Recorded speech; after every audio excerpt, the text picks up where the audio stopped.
പക്ഷെ ഈ തിയറി തന്നെ നമ്മുടെ അബ്ദുൽ കലാമിന്റെ ഒരു സയന്റിസ്റ്റിന്റെ കിട്ടി അവരെന്തായെന്നറിയോ, അവര് വിമാനം പറപ്പിക്കും, റോക്കറ്റ് വിടും. ഈ തിയറി കണ്ടുപിടിച്ചത് യഥാർത്ഥത്തിൽ നമ്മൾ അക്കാഡമിക്കായിട്ട് പഠിച്ച് മാർക്ക് മേടിച്ച് ജോലി മേടിക്കാൻ വേണ്ടിയാണോ? അല്ലല്ലോ. അതൊരു വായിച്ചാൽ ഇത് നടക്കുക. പക്ഷെ ഇത് കണ്ടുപിടിച്ചതും ഇത് സെർച്ച് ചെയ്തതും എല്ലാം ഇത് ശരിക്കും ഒരു റോക്കറ്റ് ഉണ്ടാക്കാനോ അല്ലെങ്കിൽ ഒരു ബസിന്റെ എഞ്ചിൻ ഉണ്ടാക്കാനോ അല്ലെങ്കിൽ ഒരു എഞ്ചിൻ ഉണ്ടാക്കാനാ അതിന്റെ തിയറികൾ അല്ലേ. അപ്പം നമുക്ക് ഇതുപോലെ തന്നെ വചനത്തിന്റെ രണ്ട് തലങ്ങളുണ്ട്. നമ്മൾ വചനം വായിക്കും, ധ്യാനിക്കും, പ്രസംഗം പറയും, ഇതൊക്കെ പറയും. ഇതൊരു അക്കാഡമിക് പഠനത്തിന്റെ സെക്യുലർ വിഷയങ്ങൾ അക്കാഡമിക്കായിട്ട് പഠിക്കുന്നതിന് ഒരു ലെവലിലേ നിൽക്കുന്നുള്ളൂ. രണ്ടാമത്തെ തലത്തിൽപ്പെട്ടവരാണ് ഇപ്പോൾ സയന്റിസ്റ്റുകൾ ഈ തിയറി എടുത്ത് റോക്കറ്റ് ഉണ്ടാക്കുകയും ബസ് ഉണ്ടാക്കുകയും എഞ്ചിൻസ് ഉണ്ടാക്കുകയും ചെയ്യുന്നത് പോലെ രണ്ടാമത്തെ തലത്തിൽപ്പെട്ടവർ സയൻസ് അവരെടുത്ത് വചനം എടുത്ത് ജീവിക്കാൻ തുടങ്ങി. അവർ ജീവിച്ചപ്പോൾ അവർക്ക് രൂപാന്തരീകരണം ഉണ്ടായി. നമ്മൾ വചനം എടുക്കേണ്ട അതിനു വേണ്ടിയാ. വചനം വായിക്കാനോ ധ്യാനിക്കാനോ പള്ളി വായിക്കാനോ സോളമായിട്ട് വായിക്കാനോ അല്ല വചനം. മെഡിറ്റേറ്റ് ചെയ്യാനും അല്ല വചനം. വചനം ജീവിക്കാൻ വേണ്ടി വെച്ചിരിക്കുന്ന അല്ലേ. അപ്പം വചനം ജീവിക്കുമ്പോൾ അതിന്റെ ആക്ച്വലൈസേഷൻ ഉണ്ടായിക്കൊണ്ടിരിക്കും.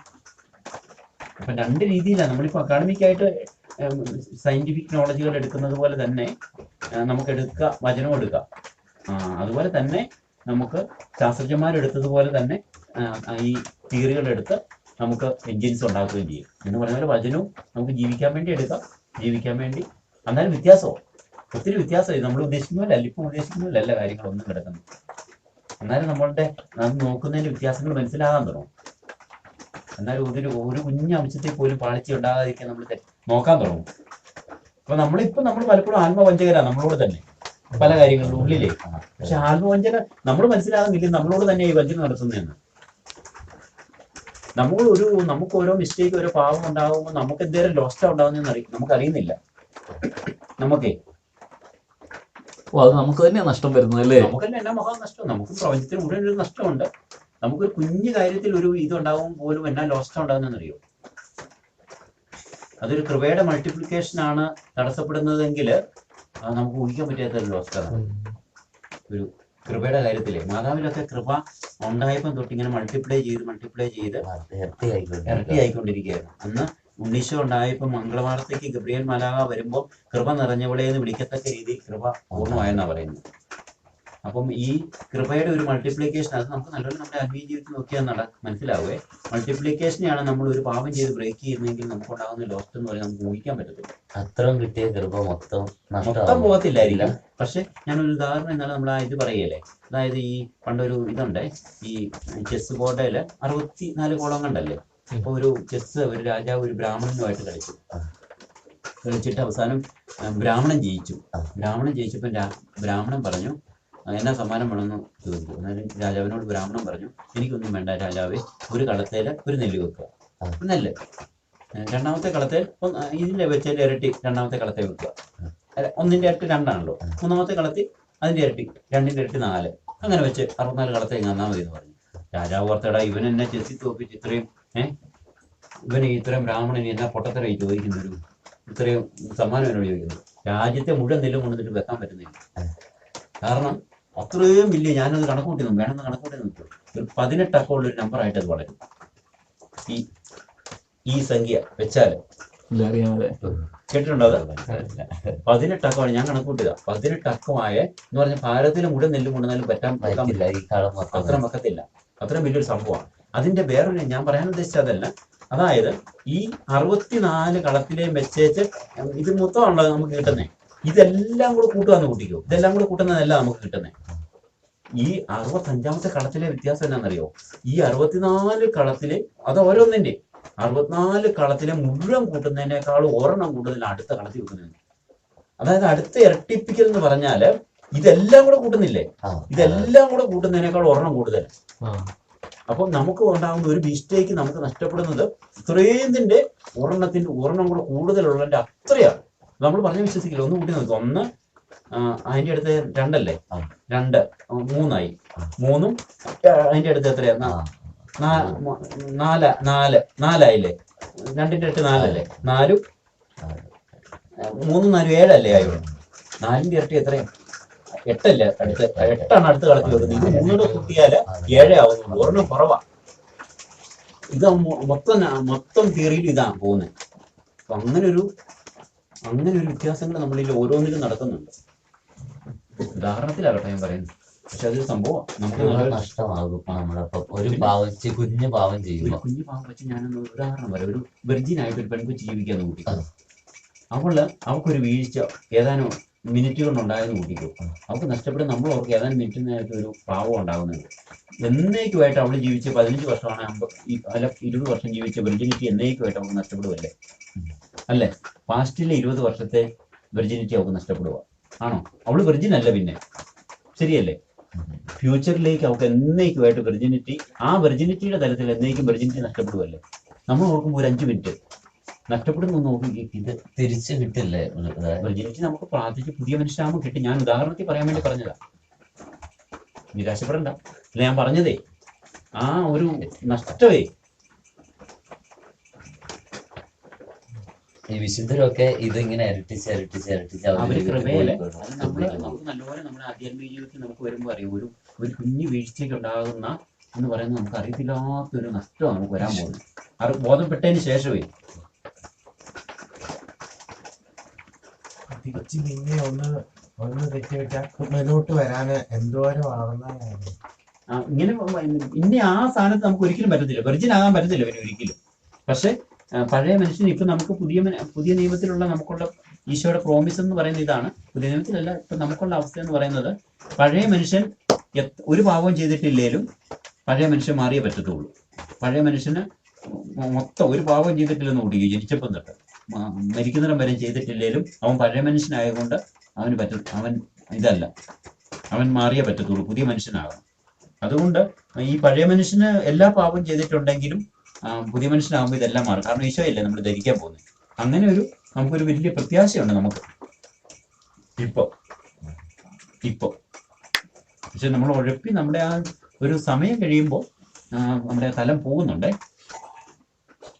എല്ലാത്തിനും ഒരു സമയം വെച്ചിട്ടുണ്ടെന്നാ പറയുന്നത്, എല്ലാത്തിനും. ആണല്ലേ? കാരണം നമ്മൾ മുട്ടയുടെ ഇത് പറയത്തില്ലേ, ഒരു ടൈം വിത്തിൻ ആൻഡ് വിത്തൗട്ട് ഉണ്ട്. മുട്ടയ്ക്കകത്തൊരു ടൈമുണ്ട്. അതായത് പൂവം കൊത്തിയ ഒരു മുട്ടയ്ക്ക് 22 ദിവസം അത് അടവെച്ചാല് കോഴിക്കുഞ്ഞ് വിരിയുന്നുള്ള ഒരു വിത്തിൻ ടൈമുണ്ട്, അകത്തുള്ളൊരു സമയമേ. അങ്ങനെയല്ലേ? 22 ദിവസം കഴിയുമ്പോൾ കോഴിക്കുഞ്ഞുണ്ടാവും. അത് അകത്തുള്ളൊരു സമയമാണ്, പുറത്തല്ല. പുറത്ത് ചുമ്മാ മുട്ടയിരുന്നാൽ വിരിയൊന്നുമില്ല. അടവെച്ച് പൂവം കൊത്തിയിട്ടുള്ളതാണെങ്കിൽ അടവെച്ചാല് 22 ദിവസം കൊണ്ട് വിരിയും. എന്ന് പറഞ്ഞാൽ നമുക്കും ഒരു സമയം ദൈവം അനുവദിച്ചൊരു സമയമുണ്ട്. ആ സമയം ചിലപ്പോൾ അടവെക്കേണ്ട സമയം കഴിഞ്ഞാൽ പിന്നെ ആ കോഴിമുട്ട ചിലപ്പോൾ കേടായി പോകും. അടവെക്കേണ്ട സമയം കഴിഞ്ഞാൽ കൊത്തിയിട്ടില്ലെങ്കിൽ അടവെച്ചാലും കാര്യമില്ല തന്നെ. അപ്പൊ അതാ ബാപ്റ്റിസത്തിന്റെ ഒക്കെ പ്രധാനം അതാ. അങ്ങനെ ഈ നമുക്ക് ആ ദൈവത്തിന്റെ ആ ഇതുണ്ടെങ്കിലേ നമുക്ക് എങ്ങനെയാണെങ്കിലും നമ്മുടെ പഴയ മനുഷ്യന് എത്ര മോശമാണെങ്കിലും പേടിക്കൊന്നും വേണ്ട, പുതിയ മനുഷ്യനെ ധരിക്കാം, കടിഞ്ഞായ കുടിക്കാം.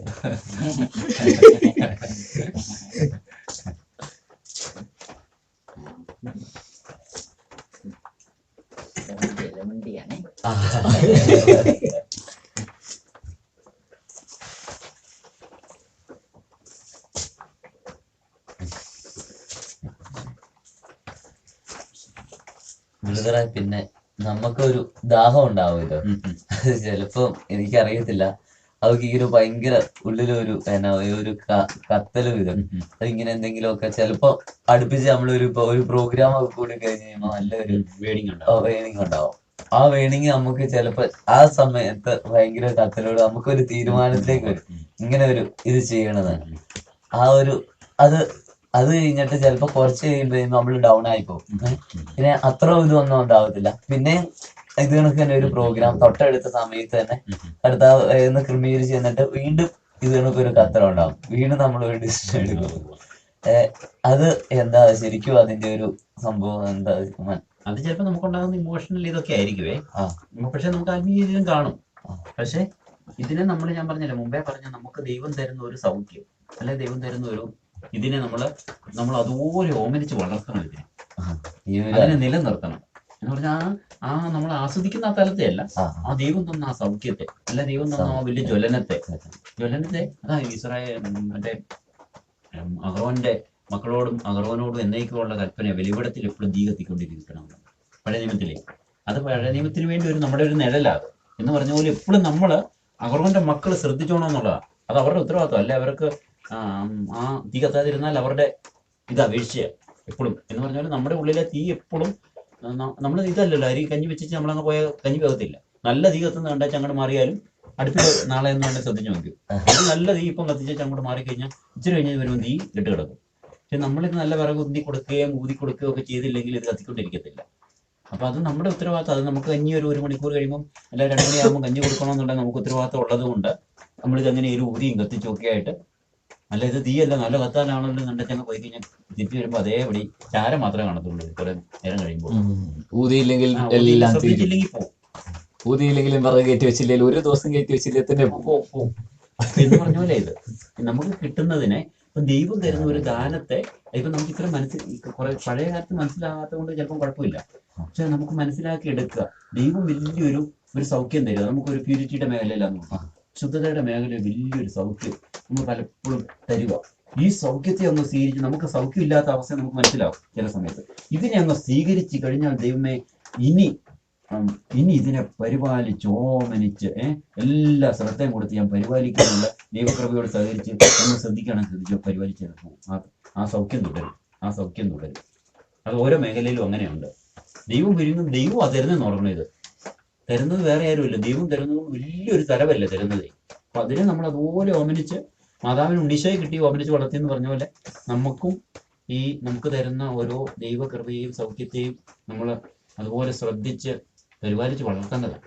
നമ്മൾ മാത്രമല്ല, അതിന് മലാമരും എല്ലാം കാവലുണ്ട് നമുക്കല്ല. നമ്മൾ അവരെ ക്ഷണിക്കാത്ത കൊണ്ടാണ് ഈ പ്രശ്നം മുഴുവൻ പറ്റുന്നത്. അവരെല്ലാം ഉണ്ട്. നമ്മള് തന്നെ നമുക്ക് മുഴുവൻ സപ്പോർട്ടുണ്ട്, പ്രപഞ്ചത്തിന് മുഴുവൻ സപ്പോർട്ട് ഉണ്ടെന്നാ പറയുന്നത്. നമ്മൾ ഇങ്ങനെ നന്മയിൽ പോയാലേ ആ ഒരു നമ്മൾ ആ പരിപാലിക്കുന്ന ഒരു സാധനമേ, ആ ഒരു കോണ്ടംപ്ലേറ്റീവ് സാധനം നമുക്ക് ഒരു ടച്ചും ഇല്ലാതെ നല്ല പാടായിരിക്കില്ല. ഐ മീൻ എപ്പോഴും ഒരു കമ്മ്യൂണിന്റെ ഒരു സാധനമേ, അതില്ലാതെ ഭയങ്കര പാടായിരിക്കും. നിലനിർത്തായിരിക്കും ഇച്ചിരി ബുദ്ധിമുട്ടാ എന്ന് പറഞ്ഞാൽ അതും നമുക്ക് ആ അത്യാവശ്യം തോന്നുന്നില്ലാഞ്ഞിട്ടാ. അതെ, ആ ഒരു കമ്മ്യൂണിന്റെ സാധനം. ഇപ്പൊ നമുക്ക് ശ്വസിക്കുക എന്നുള്ളത് നമുക്ക് അത്യാവശ്യം എപ്പോഴും ശ്വസിച്ചോണ്ടല്ലേ ഇരിക്കുന്നത്. ഇപ്പൊ നമ്മൾ എത്ര ദുർഗന്ധത്തിൽ പോയാലും നമ്മള് ഈ ഭയങ്കര മണമാണെന്നും പറഞ്ഞിട്ട് നമ്മൾ ശ്വസിക്കാതിരിക്കുവോ? നമുക്ക് ജീവിച്ചു പോകണം എന്നുള്ളത് കൊണ്ട് അല്ലേ? എത്ര വെള്ളത്തിൽ മുക്കി പിടിച്ചാലും എങ്ങനെയാലും നമ്മൾ ഉയർന്നു വന്ന് ശ്വസിക്കാൻ വേണ്ടി മരണവെപ്രാളം ഒടുക്കിയല്ലേ. കാരണം ഇത് ശ്വസിച്ചില്ല നമ്മുടെ ജീവൻ പോകും നമുക്കറിയാം. എന്ന് പറഞ്ഞതുപോലെ നമ്മുടെ ജീവൻ പോകാതിരിക്കുക, നമ്മൾ അതിനെ സംരക്ഷിക്കുക എന്നുള്ളത് നമ്മുടെ വലിയ ഉത്തരവാദിത്വം ആകണം, ഏത് മേഖലയിലാണേലും. അല്ലെ നമ്മുടെ അതാ ഈശോ ജാഗരൂകത റെഡ് അലേർട്ട് പ്രഖ്യാപിച്ചിരിക്കുക. എപ്പോഴും റെഡ് അലേർട്ട് നമ്മളായിരിക്കണമെന്ന് ബൈബിളിൽ ഒത്തിരി പ്രാവശ്യം പറയുന്നുണ്ട്. നിങ്ങൾ നിരന്തരം ജാഗരൂകമായിരിക്കും, നിരന്തരം ഉണർന്ന് നിന്ന് പ്രാർത്ഥിക്കുകയും എന്ന് പറഞ്ഞാൽ ഇങ്ങനെ വാക്യപ്രാർത്ഥനയല്ല ഉദ്ദേശിക്കുന്നത്, നിരന്തരം ആ റിലേഷനിലായിരിക്കുക എന്നുള്ളതേ. അത് പറ്റും, വിശുദ്ധർക്കൊക്കെ പറ്റിയിട്ടുണ്ട്, നമുക്ക് പറ്റും. അതല്ലാതെ പറ്റില്ല. അല്ലാതെ നമ്മൾ പാസീവായിട്ട് പോയി കഴിഞ്ഞാൽ നമ്മൾ ഇതെല്ലാം ഇങ്ങനെ പോകുമല്ലേ. അത് അന്ത്യവിധിയിലെ 2 ഉദാഹരണങ്ങൾ പറഞ്ഞിരിക്കുന്നത്, ഒന്നെങ്കിൽ ചെമ്മരിയാടാവും അല്ലെ കോലാടാവും. കോലാടാകാൻ നമ്മൾ ശ്രമിക്കണ്ട, തന്നെ ആയിക്കൊണ്ടേയിരുന്നുള്ളൂ.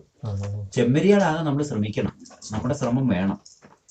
അപ്പൊ അവസാനം ഈശോ നമ്മളെ നീ കോലാടാന്നോ ചെമ്മരിയാടാന്നോ പറയൊന്നുമല്ല. നമ്മൾ അവസാനം മാലാഖമാര് തന്നെ ചെമ്മരിയാടും കോലാടുമായിട്ടാണ് വേർതിരിച്ച് നിർത്തുന്നത്. അപ്പൊ അവസാനം ഈശോ മാർക്കിട്ട് നമ്മളെ ഇത് അല്ലല്ലോ, നമ്മളായിത്തീരുന്ന പോലെ നമ്മളായിത്തീരും ഇപ്പം തന്നെ ഈ ഭൂമി വെച്ച് തന്നെ. മാലാഖമാര് വേർതിരിച്ച് നിർത്തുന്നതേ ഉള്ളൂ. അപ്പൊ നമ്മളായിത്തീർന്നില്ലെങ്കിൽ നമ്മൾ കോലാടായിട്ട് തന്നെ പോവല്ലേ. നമ്മൾ കൃപയോട് സഹകരിക്കണമല്ലോ.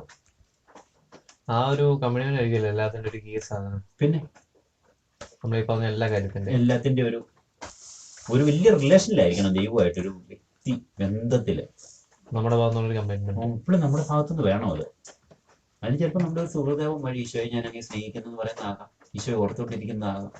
ഇപ്പൊ നമ്മുടെ ഉള്ളിലുണ്ടാകുന്ന നമ്മളിലുണ്ടാകുന്ന സജഷൻസിനെ നമ്മൾ ഈശോയുടെ വചനത്തിന് വേണ്ടി അത് വേണ്ടെന്ന് വെക്കുന്നതാകാം. ഓരോന്നുവേ ഇപ്പൊ എന്റെ ഉള്ളിൽ ഇങ്ങനെ ഓരോന്ന് ഇതിനെതിരായിട്ട് ഇങ്ങനെ നമ്മളിങ്ങനെ പോകുന്ന ഈശോയുടെ സ്നേഹത്തിനെതിരായിട്ട് ഒരു സജഷൻ വരുമ്പോൾ നമ്മളത് സ്നേഹപൂർവ്വം ഈശോയോടുള്ള സ്നേഹത്തെ പ്രതി വേണ്ടെന്നങ്ങ് വെക്കുന്നതില്ല അതിന്റെ ഓർമ്മ. അപ്പൊ നമുക്കൊരു നല്ലൊരു ഷർട്ട് ഇടാൻ ആഗ്രഹമുണ്ടെന്ന് കുട്ടിക്കും, അത് ഈശോയുടെ സ്നേഹത്തെ പ്രതി അങ്ങ് വേണ്ടെന്ന് വെക്കുമ്പോൾ അത് ഈശോയുടെ സ്നേഹമാവുക. അങ്ങനെ ഈശോ ദരിദ്രനും ആയിട്ട് ഭൂമിയിൽ ജീവിച്ച് ഈശോയുടെ ദാരിദ്ര്യത്തെ നമ്മൾ സ്നേഹപൂർവ്വം എംബ്രേസ് ചെയ്യുമ്പോൾ അത് ഈശോയോടുള്ള സ്നേഹമാവുമല്ലേ.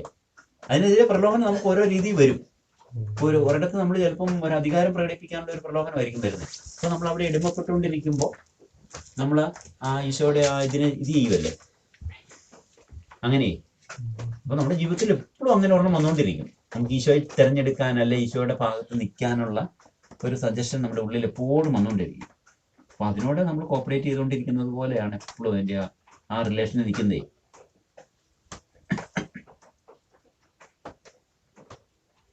അത് പറ്റും, അത് ഭാരമല്ല.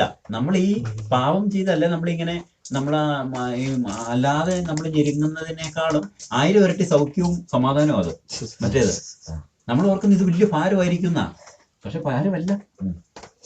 ദൈവത്തിന്റെ അംഗീകാരവും നമ്മുടെ പ്രിയപ്പെട്ടവരുടെ അംഗീകാരവും എല്ലാം നമ്മുടെ മേലെ അപ്പോഴല്ലേ ഉള്ളത്. നമ്മൾ മോശപ്പെട്ട രീതിയിൽ പോകുമ്പോൾ പാപം ചെയ്യുമ്പോഴാണല്ലോ നമുക്ക്, അല്ലെങ്കിൽ നമ്മൾ മോശപ്പെട്ട പരിഗണിക്കുമ്പോഴാണല്ലോ നമ്മളെല്ലാവരെയും നമുക്കൊരു ഇത് വരുന്നതേ. അപ്പൊ നമ്മൾ നല്ല നന്മയിലാണെങ്കിൽ എന്ത് ബ്ലെസ്സിങ് എപ്പോഴും പ്രപഞ്ചത്തിന് മുഴുവൻ ബ്ലെസ്സിങ് കിട്ടിക്കൊണ്ടിരിക്കുകയല്ലേ, മനുഷ്യർക്കും നമ്മുടെ കുടുംബത്തിനും എല്ലാവർക്കും. ഈ തിന്മയുന്ന കുടുംബങ്ങളൊക്കെ ഈ തകർന്നു പോകുന്നതൊക്കെ പറയുന്നത് ശരിയാണ്. എന്തോ കുടുംബത്തില് ഒരാളൊക്കെ തിന്മയിൽ ജീവിക്കുക എന്ന് വിചാരിച്ചോ, ആ കുടുംബത്തിന് തകർച്ചകൾ ഉണ്ടാവും എന്നൊക്കെ കഴിഞ്ഞ ദിവസം തന്നെ ഞാൻ ബൈബിള് വായിച്ചതിന് ഓരോ പാപങ്ങള്, ആ പാപങ്ങൾ ഉണ്ടായി കഴിഞ്ഞ അവരുടെ മനുഷ്യന്റെ പാപം മൂലം ആ നാട് തന്നെ ആ കുറച്ചു നാളും കഴിയുമ്പോ ആ മനുഷ്യരെ അവിടുന്ന് പുറന്തള്ളുന്ന അങ്ങനെ ആ നാട് തന്നെ. അപ്പൊ ആ ഭവനം അങ്ങനെയാ, നാടും ഭവനും എല്ലാം അങ്ങനെയാവും ഉദ്ദേശിക്കുന്നത് അങ്ങനെയാണ്. ഞാൻ പറയട്ടെ, 10-20 വീട് ഒരു ഗ്രാമത്തിൽ നിൽക്കുന്ന ആ ഒരു വീട്ടിലെ ആളുകൾ പാവത്തിന്റെ അടിമകളാണ്. അപ്പൊ ആ കുടുംബം അല്ലേ അവിടെ നിന്ന് എടുത്ത് മാറ്റുന്നത്. ചിലപ്പോ അതും ഒരു കോമൺ ജനറലൈസേഷൻ വന്നു കഴിഞ്ഞാൽ ജനറലായിട്ട് മാറ്റിക്കളയും. പഴയ നിയമത്തിലെല്ലാം അങ്ങനെ മാറ്റുന്നതെന്നാ പറയുന്നത്. ഇസ്രായേൽക്കാരോടും പറയുന്നത്, നിങ്ങളെ മാറ്റിക്കളയുന്ന ജനതയെ പോലെ നിങ്ങളും മോശപ്പെട്ട പാവം ചെയ്തിട്ടുണ്ട്, നാട് ദൈവം പുറന്തള്ളൂ എന്നല്ല പറയുന്നത്, നാട് തന്നെ നിങ്ങളെ പുറന്തള്ളൂ എന്നാണ് പറയുന്നത്. നാടെന്ന് ഉദ്ദേശിക്കുന്ന ആളുകൾ, ആ പ്രദേശം തന്നെ മനുഷ്യരോട് അവരെ പുറത്തുള്ളൂ. ഇപ്പം കണ്ടില്ലേ, ഇപ്പൊ ഈ വെള്ളപ്പൊക്കമൊക്കെ ഉണ്ടായില്ലേ? ഇപ്പം കണ്ടോ, നമ്മുടെ കേരളത്തിൽ നമ്മൾ നേരത്തെ തൊട്ടേ പറയാലോ ജോർജുട്ടി, നമ്മൾ ഈ വെള്ളപ്പൊക്കം ഉണ്ടാകുന്നതിന് മുമ്പേ ഞങ്ങൾ പറയുമായിരുന്നു, ഇങ്ങനെ ഇവിടെ ഷെയർ ചെയ്യുമ്പോൾ പറയായിരുന്നു, ഈ മൊബൈൽ ഇങ്ങനെ ഉപയോഗിച്ച് ഇങ്ങനെ മനുഷ്യർ പിള്ളേർ പോയാൽ എന്ന് പറഞ്ഞാൽ എപ്പോഴും ഈ മോശപ്പെട്ട ഇതിലേക്കാണല്ലോ പിള്ളേർ ഭയങ്കര ശതമാനം അങ്ങനെ പോവുക. ഇങ്ങനെ പോയി ഇച്ചിരി കഴിയുമ്പോൾ ഇനിയും അടുത്ത ഇത് വരും. നാടിന് സ്വീകരിക്കാൻ പറ്റത്തില്ല പാവത്തെ. കുറച്ച് കഴിയുമ്പോഴേ അത് സ്വീകരിക്കാൻ പറ്റിയല്ല, ഭൂമിക്ക് താങ്ങാൻ പറ്റാത്ത അവസ്ഥ വരും. അതൊരു എന്തോ ഒരു ദൈവത്തിന്റെ ഒരു പ്രോസസ്സാണ്. ഒരു പഴം മൂത്ത് കഴിയുമ്പോൾ പൊഴിഞ്ഞു വീഴുന്നെന്ന് പറഞ്ഞ പോലെ തന്നെ ഒരു കാര്യം കേടായി കഴിഞ്ഞാൽ കേടായി പോകുന്നു, ചീഞ്ഞു പോകുന്നു എന്ന് പറയുന്ന പോലെ തന്നെ അതിങ്ങനെ പാവം ഇങ്ങനെ വർദ്ധിച്ചു കഴിയുമ്പോൾ അങ്ങനെ ഒരു പ്രോസസ്സ് ദൈവം നിശ്ചയിച്ചിട്ടുണ്ട്. അത് നടക്കും ഭൂമിയിൽ. അത് ആർക്ക് നോക്കിയാലും ഗവൺമെന്റ് നോക്കിയാലും പരിഗണിക്കാനൊന്നും പറ്റത്തില്ല. അത് ശരിയാണ്. ഡാനിയൽസിന്റെ ഒരു ടോക്കിലുണ്ടായിരുന്നു, ചിലരുടെ പാവയുടെ വീട് അവിടെ തന്നെ എടുത്ത് കളയുന്ന, ആ പ്രദേശത്ത് തന്നെ എടുത്ത് കളയുന്ന പറയുന്നുണ്ട്. അതെല്ലാം നോക്കി ബൈബിളിൽ പറഞ്ഞിരിക്കുന്ന വാഗ്ദാനം അനുസരിച്ച് ഒരെണ്ണവും നിലനിന്നിട്ടില്ല. ഇപ്പം വൈദികരെ എങ്ങനെ അഭിഷേകത്തിൽ എത്ര പേർക്ക് അങ്ങനെ സംഭവിച്ചിട്ടുണ്ടെന്നറിയോ? ഓരോ അവരെ ഉപദ്രവിക്കുകയൊക്കെ ചെയ്യുന്നവരെ പെട്ടെന്ന് അവരുടെ റിസൾട്ട് ഉണ്ടാകുന്നുണ്ട്. അവിടെ അവർ തെറ്റ് ചെയ്തിട്ടുണ്ടേ പോലും അവർക്കെതിരെ ഇത് ചെയ്യുന്നവർക്ക് നേരെ പലയിടത്തും ഞാൻ കേട്ടിട്ടുണ്ട് അങ്ങനെ ചെയ്യുന്നവരെ അന്നേരം എന്തേലും കൊടുക്കുന്നുണ്ട്. മാതാപിതാക്കളെ ഉപദ്രവിക്കുന്നവർക്ക് അങ്ങനെ കൊടുക്കുന്നുണ്ട് അന്നേരം. അമ്മയുടെ ശാപം പഴയ നിയമത്തിൽ പറയുന്നില്ല, വീടിന്റെ അടിത്തറ ഇളക്കുന്നു. അത് എത്ര ഇടത്താന്നറിയോ? അടിത്തറ ഇളക്കി കളയത് നമ്മൾ പറഞ്ഞിട്ടൊന്നും ഒരു കാര്യമില്ല. അങ്ങനെ എല്ലായിടത്തും കാണുന്നുണ്ട്. എന്നാൽ ചില കുടുംബങ്ങൾ നല്ല ദൈവികമായി നല്ലപോലെ അത് എന്തുകൊണ്ടാണ് ഞാൻ പലപ്പോഴും അല്ലെങ്കിൽ ചില കുടുംബങ്ങളൊക്കെ നല്ല ഐശ്വര്യമായിട്ട് അവിടെ നല്ല സന്തോഷത്തോടെ നല്ല ഒന്നിനും കുറവില്ലാതെ, ചില കുടുംബങ്ങൾ തകർന്നു പോകും അടുത്ത് തന്നെ. ഇതൊക്കെ കാണുമ്പോൾ മനുഷ്യർക്ക് ഒന്ന് ചിന്തിക്കാൻ പറ്റാത്ത ഒരവസ്ഥകളാണ് കാണുന്നത്. അത് പോട്ടെ, നമ്മുടെ ഇതാണ്.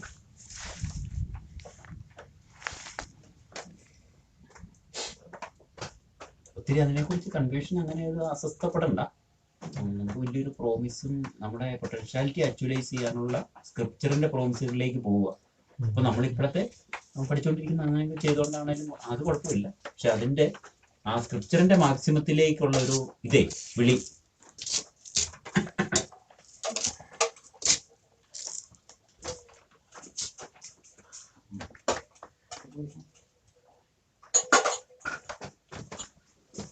ഞാൻ പറയട്ടെ, നമ്മൾ ഇത്രയും പാപങ്ങൾ ചെയ്താലും പശ്ചാത്തലത്തെ കുമ്പസാരിച്ച് തിരിച്ചു വന്നാല് നമുക്ക് രക്ഷയുണ്ടല്ലോ. പാവം ചെയ്യുന്ന രീതി അനുസരിച്ചിരിക്കും ആൾക്കാർ. എങ്ങനെയാ? പാവം ചെയ്യുന്ന രീതി അനുസരിച്ചിരിക്കും.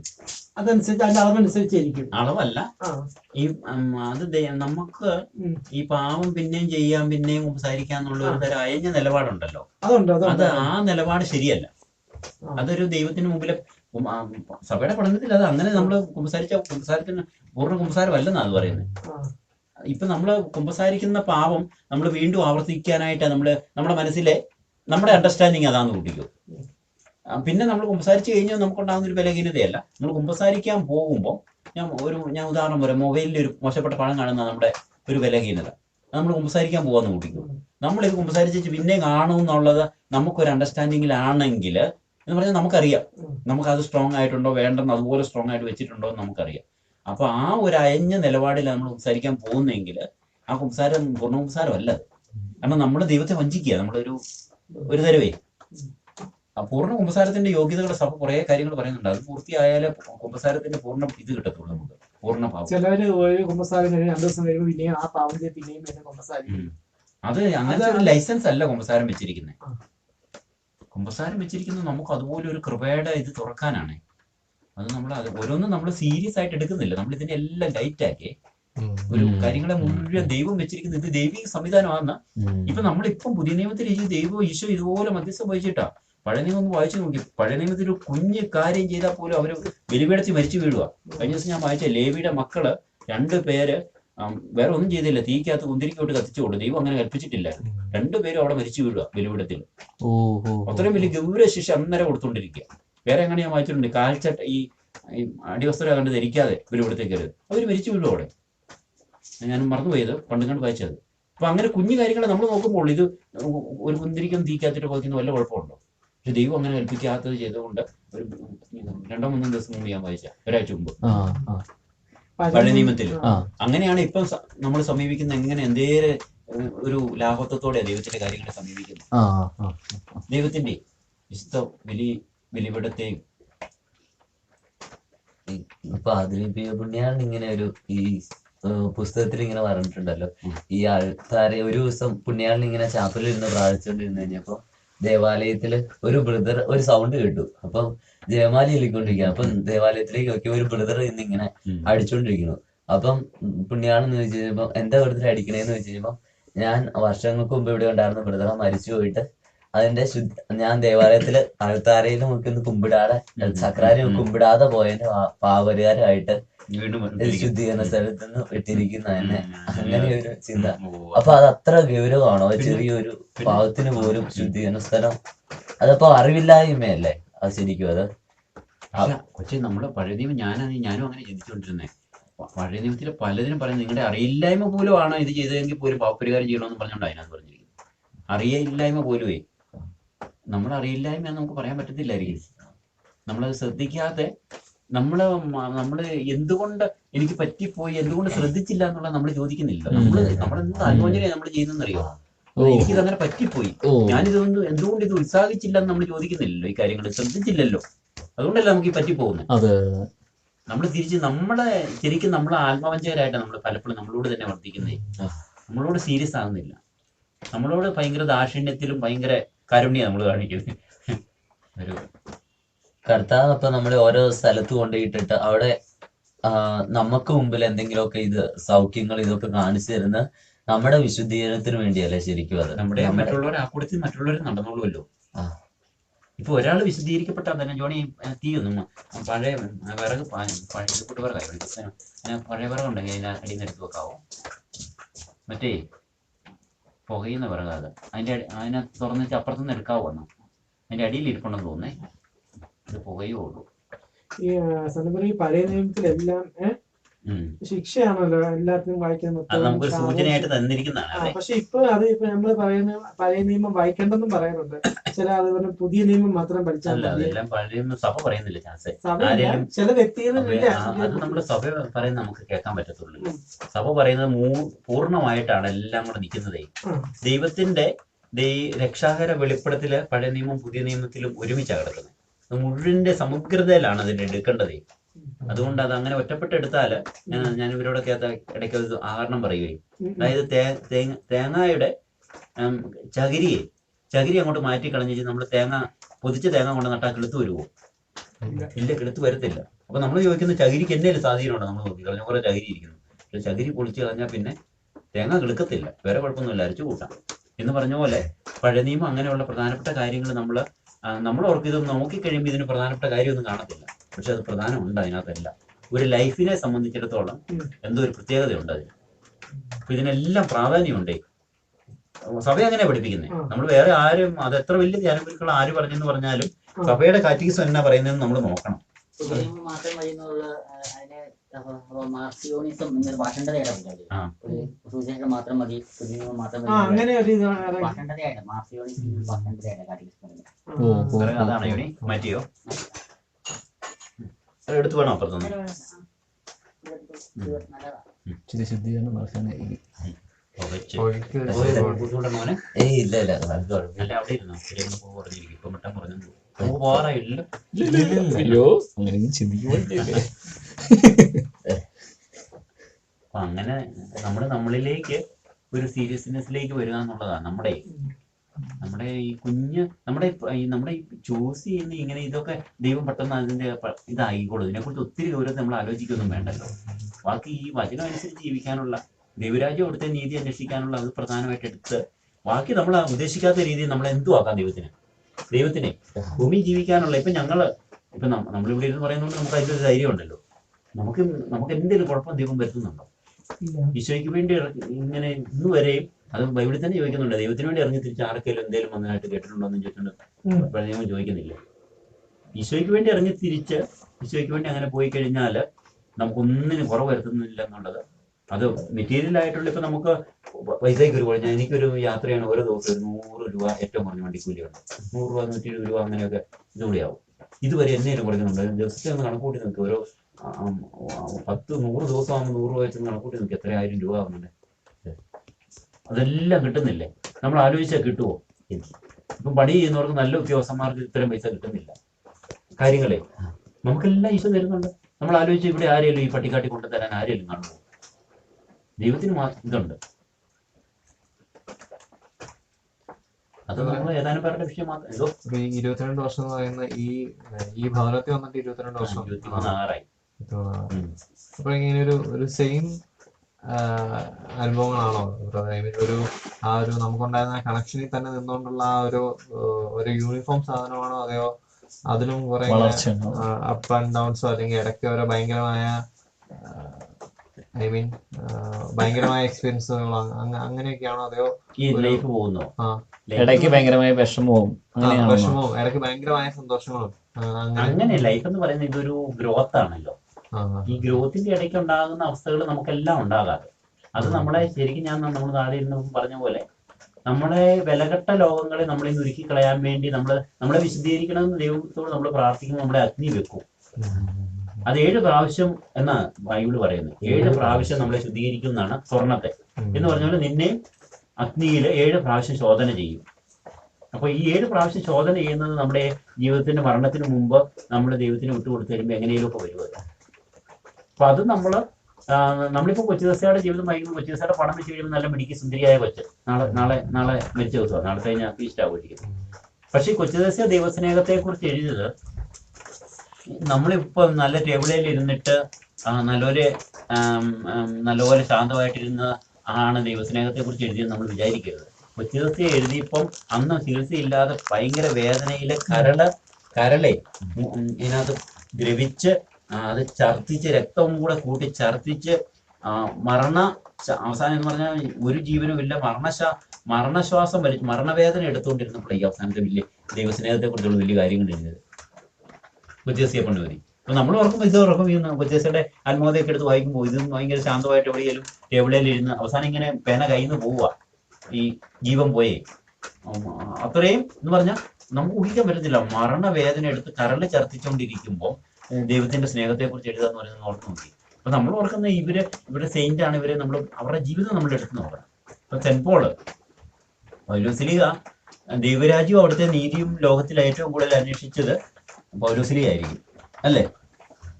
നമ്മളെ അവനോട് കൂടി കൂട്ടിച്ചേർത്ത് ഈ കാര്യങ്ങൾ കൂട്ടിച്ചേർക്കുമെന്ന് പറയുന്നത് പൗലോസ്ലീഹ 2 കൊരിന്ത്യർ ലേഖനത്തിലാന്ന് പറഞ്ഞു. 5 പ്രാവശ്യം അടി എന്ന് പറഞ്ഞാൽ പാഷൻ ഓഫ് ക്രൈസ്റ്റ് കണ്ടിട്ടില്ലേ? ആ അടിയാ പൗലോസ്ലീഹയ്ക്ക് കിട്ടിയത്. അല്ല ചുമ്മാ സ്കൂളിൽ നമുക്കിട്ട് ചുരലോ കാപ്പി കുടിയോ ചടിക്കുന്ന അടിയല്ല. ആ അടിയാ കൊടുക്കുന്നത്. അതുകൂട്ട് 5 പ്രാവശ്യം ഈശോയ്ക്കിട്ട് 1 പ്രാവശ്യം കിട്ടിയുള്ളൂ. അതുകൂട്ട് 5 പ്രാവശ്യം ഒരെണ്ണം കുറവ് കൊണ്ടെന്ന് 39 അടി വെച്ച് 5 പ്രാവശ്യം 195 അടി. ആ അടി കിട്ടിയിട്ട് ഇപ്പൊ നമ്മൾ ഈശോയുടെ സ്നേഹത്തെ പ്രതി നമ്മളിപ്പോ ഇച്ചിരി ജിസ്തൊക്കെ നമ്മുടെ അല്ല, നമ്മളൊക്കെ ശരിക്കും ഒന്ന് വേർക്കേണ്ടി പോലും ചിലപ്പം വന്നിട്ട് കാണത്തില്ല ഈശോയോടുള്ള സ്നേഹത്തെ പ്രതി. പൗലോസ്ലീഹ ഈ അടി അതിന് വിജയിച്ച് കുറെ ലിസ്റ്റൂടെ പറയുന്നില്ലേ? വെള്ളത്തിലൊഴുകി നടക്കേണ്ടി വന്നു, വടി കൊണ്ടുള്ള അടി വരെ പറയുന്നുണ്ട്, നാട്ടുകാരിൽ നിന്നുള്ള അടി, കാട്ടുമൃഗങ്ങളിൽ നിന്നുള്ള ഉപദ്രവം, ഇങ്ങനെ എല്ലാ സഹനങ്ങളുടെ ഒരു പൗലോസ്ലീഹ ഒരു അപ്പസ്തോലന്റെ ഡിഗ്രി. അത് ഞാൻ ഓർത്ത് ഇങ്ങനെ അപ്പസ്തോലനെ അതാ പറഞ്ഞേ 5 ഒരു അപ്പസ്തോലൻ എഴുതി. നമ്മളിപ്പം PhD അങ്ങനെയൊക്കെ ഡിഗ്രി എഴുതിയല്ലേ എന്ന് പറഞ്ഞാല് സെന്റ് പോളിന്റെ ഡിഗ്രി അതല്ല, ഒരു അപ്പസ്തോലന്റെ ഡിഗ്രിയാ വാസം പറഞ്ഞ ആ ലിസ്റ്റ്. അപ്പൊ അത് ഇട്ടേച്ച് ഇങ്ങനെ ജയിലിൽ കിടന്ന ഈ ലേഖനങ്ങൾ മിക്കതും എഴുതുന്നത്. ഈ പൗലോസ്ലീഹ വന്ന് ആണ് പൗലോസ്ലീഹ പറയുന്നത് ഈശോ മിശിഹാ വഴിയുള്ള ദൈവസ്നേഹത്തിൽ നിന്ന് ഒന്നിനും മാറ്റാൻ പറ്റിയെന്ന് പറയുമ്പോൾ അർത്ഥമില്ലേ? അല്ലാതെ ചുമ്മാ നമ്മൾ ശാന്തമായിട്ട് സുഖിച്ചിരുന്നേച്ച് ഒരു ടേബിളെ ഒന്നിട്ട് പറയുന്നതല്ലത്. നമ്മളൊരു പ്രസംഗം ഒരു സ്റ്റേജിൽ കയറി പറയുന്ന പ്രസംഗം അല്ലത്. ഇതുപോലെ അടി മേടിച്ചിട്ട് എന്ന് പറഞ്ഞ പൗലോസ്ലീഹയുടെ ജീവിതം മുഴുവൻ ചതഞ്ഞ ജീവിതമായിരുന്നു. ഈ അടി ഉണങ്ങി വരണമെങ്കിൽ ഓർത്ത് നോക്കി എത്ര ദിവസം എടുക്കും? ഈ വചനം കഴിഞ്ഞ ദിവസം കിട്ടിയതാ. ആണോ? അപ്പൊ അത് ഇങ്ങനെ. പക്ഷെ ഈ പൗലോസ്ലീഹ നമ്മൾ ഓർക്കണം, അന്നേരം അത്രയും പീഡ സഹിച്ചെങ്കിൽ പിന്നെ ഈ 2000 കൊല്ലമായിട്ടും മാർപ്പാപ്പന്മാര് പ്രഖ്യാപിക്കുമ്പോ സഭയുടെ 2 സ്തംഭങ്ങളാണ് പത്രോസും പൗലോസും. ഇവര് ദൈവം ആ കാലഘട്ടത്തിൽ അത്ര സഹിച്ചെങ്കിൽ പിന്നെ പൗലോസിനെയും പത്രോസിനെയും അങ്ങ് ഉയർത്തി സഭയുടെ സ്തംഭങ്ങളായിട്ട് നിലനിർത്തിയിരിക്കുക. മാർപ്പാപ്പ ഒരു വിശ്വാസ സത്യം പ്രഖ്യാപിക്കുമ്പോൾ മാർപ്പാപ്പ പറയുന്നത് എന്റെയും പത്രോസ് പൗലോസ് ലീഗന്മാരുടെയും എന്റെയും അധികാരത്തിൽ ഞാൻ ഈ കാര്യം വിശ്വാസ സത്യമായിട്ട് അവസാനം ചെയ്തെന്നാണ് പറയുന്നത്. വേറെ ഓരോ അപ്പസ്തലന്മാരുടെ പേരിലല്ല പറയുന്നത്. പത്രോസിന്റെയും പൗലോസിന്റെയും എന്റെയും ഈ അധികാരം ഉപയോഗിച്ച് ഈ മാതാവ് നിത്യമായിട്ട് അമലോത്ഭയാണെന്ന് ഞാൻ ആദ്യാസ്ഥാനം ചെയ്ത് പ്രഖ്യാപിക്കുന്ന പറയുന്നത്. അപ്പൊ അവിടെ പോലും അവരുടെ 2 പേരാ പറയുന്നത്. അടി കിട്ടി, അത് പിടിച്ചു നിന്നു. അവിടെ നിന്ന് ഈ ദൈവസ്നേഹം പറയുന്നത് ഇതിൽ നിന്ന് ഒന്നിനും എന്നെ മാറ്റാൻ പറ്റും, ഒരു പീഡനത്തിനോ സഹനത്തിനോ ആഴത്തിനോ ഉയരത്തിനോ ഒന്നും മാറ്റാൻ പറ്റിയതെന്ന് പറയുമ്പോൾ അർത്ഥമില്ലേ? നമ്മൾ പറഞ്ഞ എന്നെ അർത്ഥമായിരിക്കുന്നത് നമുക്ക് സാധനം ഇതൊന്നും വന്നിട്ടില്ല.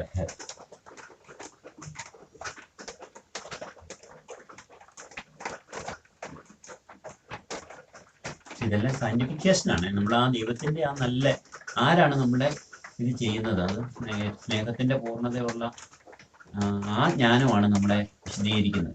അപ്പൊ നമ്മളെ പേടിക്കേണ്ട കാര്യമൊന്നുമില്ല. ഇത് ദൈവം അന്ന് ഓരോന്നും കടന്നു പോകാനുള്ള ഇത് തരുകയും ചെയ്യുന്നത്. എല്ലാവർക്കും ഇങ്ങനത്തെ സഹനങ്ങളിലൂടെ കടന്നു പോകണമെന്ന് നിർബന്ധം കാണത്തില്ല. ഓരോരുത്തരുടെയും വ്യത്യസ്തമായിരിക്കും സഹനങ്ങളെ. പക്ഷെ സഹനം ബൈബിളിൽ പറയുന്നുണ്ട്. അപ്പൊ നമ്മൾ ഒരിക്കലും നമ്മുടെ ഒരു സ്പിരിച്വൽ ജേർണി എന്ന് പറയുന്നത് ഒരു പൂമത്ത യാത്രയാണെന്ന് നമുക്ക് ഒരിക്കലും വിചാരിക്കത്തില്ല. അത് ഇടുങ്ങിയ വഴിയും ഇടുങ്ങിയ വാതിലുമാണ് ഈശോ പറഞ്ഞിരിക്കുന്നത്. അല്ലാതെ ഒരു വിശാല വഴി കൂടെ ഒരു ആത്മീയ യാത്ര നടത്താമെന്ന് നമ്മൾ വിചാരിക്കുന്നുണ്ടെങ്കിൽ അത് അസാധ്യമായ ഒരു കാര്യമാണ്. അങ്ങനെ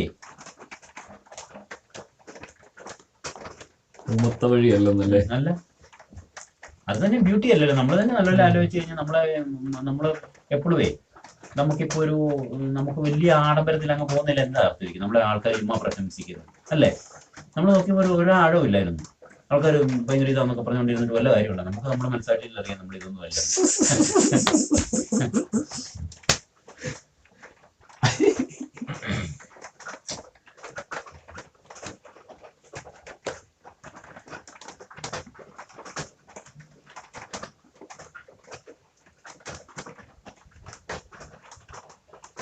തീരുമാനങ്ങൾ എടുക്കാൻ നമ്മളായിട്ട് എടുക്കേണ്ട അതിന്റെ കാത്തിരിക്കുക.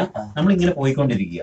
അത് നമുക്കിപ്പോ എങ്ങനെ പറഞ്ഞ് നമുക്കറിയത്തില്ല. ഇപ്പൊ ഞങ്ങളെ സംബന്ധിച്ചിടത്തോളം ആൾക്കാർ വന്ന് ചോദിക്കുക നാളെ എന്നാ സംഭവിക്കുന്നത്, നിങ്ങളുടെ കാലശേഷം എന്നാ സംഭവിക്കുന്നൊക്കെ പറഞ്ഞു നമ്മളോട് ചോദിച്ചാൽ എന്തെങ്കിലും പറയാനുണ്ടോ?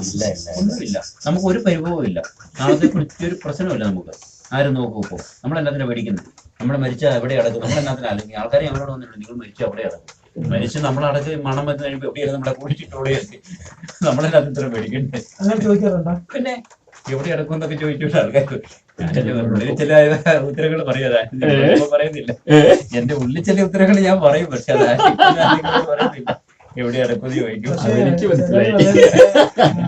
എന്റെ അടുത്ത് ചോദിക്കാറുണ്ട്, ഞാൻ ഇങ്ങനെ നടക്കുമ്പോ അവിടുത്തെ അച്ഛന് സംശയമാണ് മരിച്ചാല് ആര് നിന്നെ അടക്കും, പുറത്ത് അനാഥയായിട്ട് വരും കൊണ്ട് അടക്കും. ഒന്നും പേടിക്കേണ്ട ശാസ്ത്രേ. അപ്പൊ ഞാൻ അതിനെ കുറിച്ച് ഒരു മറുപടി മത്സരത്തിൽ ഞാൻ പറഞ്ഞിട്ടില്ല.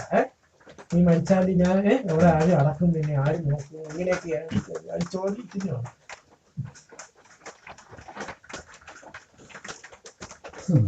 തീരുമാനം എടുക്കേണ്ട സമയമാകുമ്പോ നമ്മളറിയലാണ് നമ്മൾ ഓരോ കാണിച്ചു തരും, കാണിച്ചു തരും. ഈശോയോട് ചേർന്ന് നിന്നാ ഈശോ കൊണ്ടുപോകും. പരിശുദ്ധാത്മാവ് നയിച്ചോളൂ. ചേർന്ന് നിൽക്കണം. ആ കമ്മ്യൂണിനെ നിൽക്കുക. അപ്പൊ നമുക്ക് നല്ല വെളിച്ചം കിട്ടിക്കോളൂ. നമ്മുടെ ഈ പാവം, നമ്മുടെ ഈ ഇങ്ങനെ കലക്കം, ഈ അസ്വസ്ഥപ്പെടുക എന്ന് പറയുന്നത് ദൈവത്തിന് ഒട്ടും ഇഷ്ടമില്ലാത്ത കാര്യമാണ്. അസ്വസ്ഥപ്പെടരുത്. അത് എല്ലാവർക്കും വരും, എനിക്കും വരും, കൊച്ചിനും വരും, എല്ലാവർക്കും വരും. നിങ്ങൾ ആകുലപ്പെടരുതെന്നുള്ള ഈശോയുടെ കൽപ്പനയാ, മലയിലെ പ്രസംഗത്തിലെ കൽപ്പനയാണ്, വചനമാണ്. സങ്കടപ്പെടരുത്. എന്നാലും നമ്മളെ തന്നെ അയ്യോ ഈശോ പറഞ്ഞിരിക്കുന്നത് സങ്കടപ്പെടരുത്, ഞാൻ സങ്കടപ്പെടുന്നില്ലെന്ന് പറഞ്ഞോണ്ട് ഈ വചനം വെച്ച് നമ്മളെ തന്നെ പിന്നെ ഇത് ചെയ്യണം. ഞാൻ അങ്ങനെയൊക്കെ ഞാൻ ചെയ്യുന്നോണ്ടാണ് ഞാൻ പറയുന്നത്. ഓരോ കാര്യം ആകുലപ്പെട്ട് ചിലപ്പോൾ സജഷൻ പറയും ആകുലപ്പെടാനായിട്ട്. അപ്പം ഈശോ പറഞ്ഞിരിക്കുന്ന ഈശോ ഏറ്റവും വെറുക്കുന്ന ഒരു കാര്യമാണ് നമ്മൾ ആകുലപ്പെടുന്നത്. കാരണം ദൈവം ഇത്ര സർവശക്തനായ ദൈവം നമ്മുടെ കൂടെ ഉള്ളപ്പോൾ നമ്മൾ ആകുലപ്പെടുക എന്ന് പറഞ്ഞാൽ എന്നാ? സങ്കടപ്പെട്ട് കഴിയുമ്പോൾ ആ ഒരു കൃപ നഷ്ടപ്പെടുവാണ്. എന്നാ സംഭവം?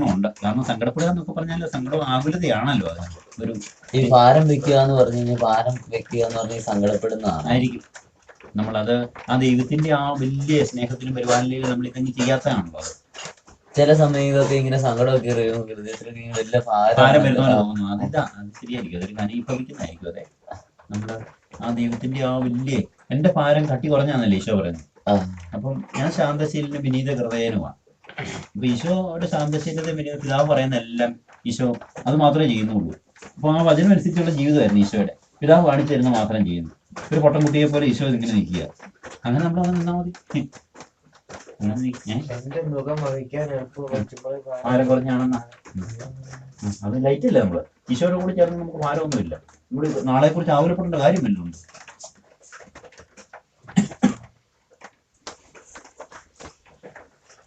പറഞ്ഞിരിക്കുന്ന ഈ പ്രപഞ്ചത്തെ ഒക്കെ 12 ബില്യൺ യൂണിവേഴ്സിനെ അന്തരീക്ഷത്തിൽ കറക്കി നിർത്തുന്ന ആളാ, അല്ലാതെ ഒരു പ്രൈം മിനിസ്റ്റർ ഒന്നുമല്ല.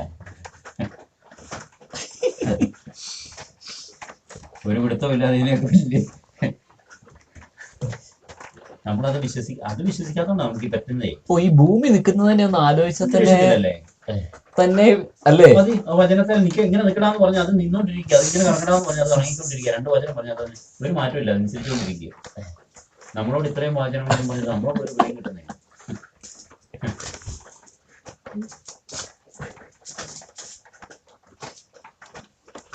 നമ്മൾ ഈ പ്രപഞ്ചത്തോട് പറഞ്ഞാല് വിശ്വാസത്തോടെ പറഞ്ഞു കഴിഞ്ഞാൽ അതിന് മാറ്റങ്ങൾ ഉണ്ടാവും. ഇങ്ങനെ പറഞ്ഞാൽ മറ്റേ സൃഷ്ടപ്രപഞ്ചം ഇങ്ങനെയുള്ള ഒരു ആകാംക്ഷയോടെ കാത്തിരിക്കുന്നു. അതെന്താവാം? അത് ചിലപ്പോൾ സൃഷ്ടികളല്ലാവേ സൃഷ്ടികളുടെ ഇപ്പൊ ഇത് ചെയ്ത് വെച്ചിരിക്കുകയാണല്ലോ. നമ്മുടെ പാവം മൂലം സൃഷ്ടികൾക്കും മഹത്വം നഷ്ടപ്പെട്ടു. അപ്പൊ ആ സൃഷ്ടികൾ നമ്മൾ മഹത്വപ്പെട്ട് കഴിയുമ്പോൾ സൃഷ്ടികൾക്കും മഹത്വം ഉണ്ടാകാൻ തുടങ്ങും. ഇപ്പൊ നമ്മുടെ പാവം മൂലം അല്ലെങ്കിൽ നമ്മളൊരു ഒരാളെ ഒരു ആരെങ്കിലും ഒരു പോപ്പുലർ ആയിട്ടുള്ള ഒരു പൗരവത്തി ഇപ്പോഴത്തെ സിറ്റുവേഷൻ നിങ്ങൾ ഉദാഹരണം എടുത്തു.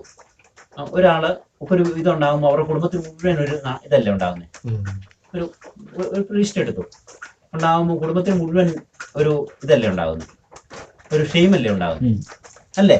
അവർക്ക് മാത്രമല്ലല്ലോ, നമുക്കിപ്പോൾ ഒരാളൊക്കെ ഉണ്ടാകുമ്പോൾ നമുക്ക് കത്തോലിക്ക സഭയിൽ ഒരാളാണെങ്കിൽ കത്തോലിക്കർക്ക് മുഴുവൻ ഒരു ഷെയിം ഉണ്ടാകുന്നില്ലേ എന്ന് പറഞ്ഞാൽ നമ്മുടെ പാവം മൂലം പ്രപഞ്ചത്തിന് പോലും ഒരു ഷെയിം ഉണ്ടായിട്ടുണ്ട്. നമ്മളെ അധംപതിച്ചത് കൊണ്ട് ഈ പ്രപഞ്ചത്തിലും സൃഷ്ടിജാലങ്ങൾക്ക് ഒരു ഷെയിം ഉണ്ടായിട്ടുണ്ട്. അപ്പൊ നമ്മൾ മഹത്വപ്പെട്ട് കഴിയുമ്പോൾ ഇവർക്കും എല്ലാം ആ മഹത്വം അവർക്കും വരും. ഒരാൾ വിശുദ്ധയായി കഴിയുമ്പോഴത്തേനും അൽഫോൻസാമ്മയുടെ ബന്ധു എന്ന് പറയുമ്പോഴത്തേനും അവർക്കൊരു മഹത്വം ഇല്ലേ?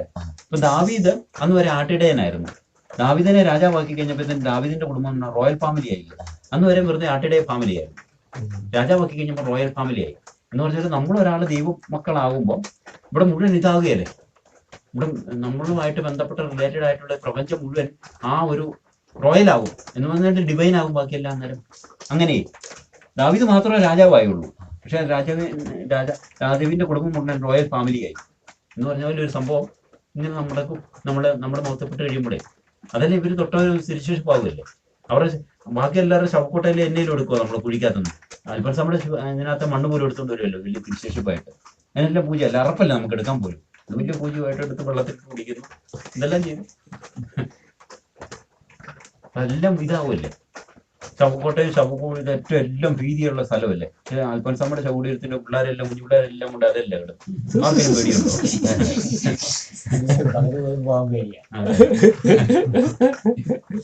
ഇത്തരം വ്യത്യാസത്തിലേക്ക് ഓരോ കാര്യങ്ങള്. ഇതൊരു ഉദാഹരണം മാത്രം, അതിനേക്കാളും വലിയ ഉദാഹരണങ്ങളല്ലേ ഭൂമി മുഴുവൻ നടക്കുന്നത്.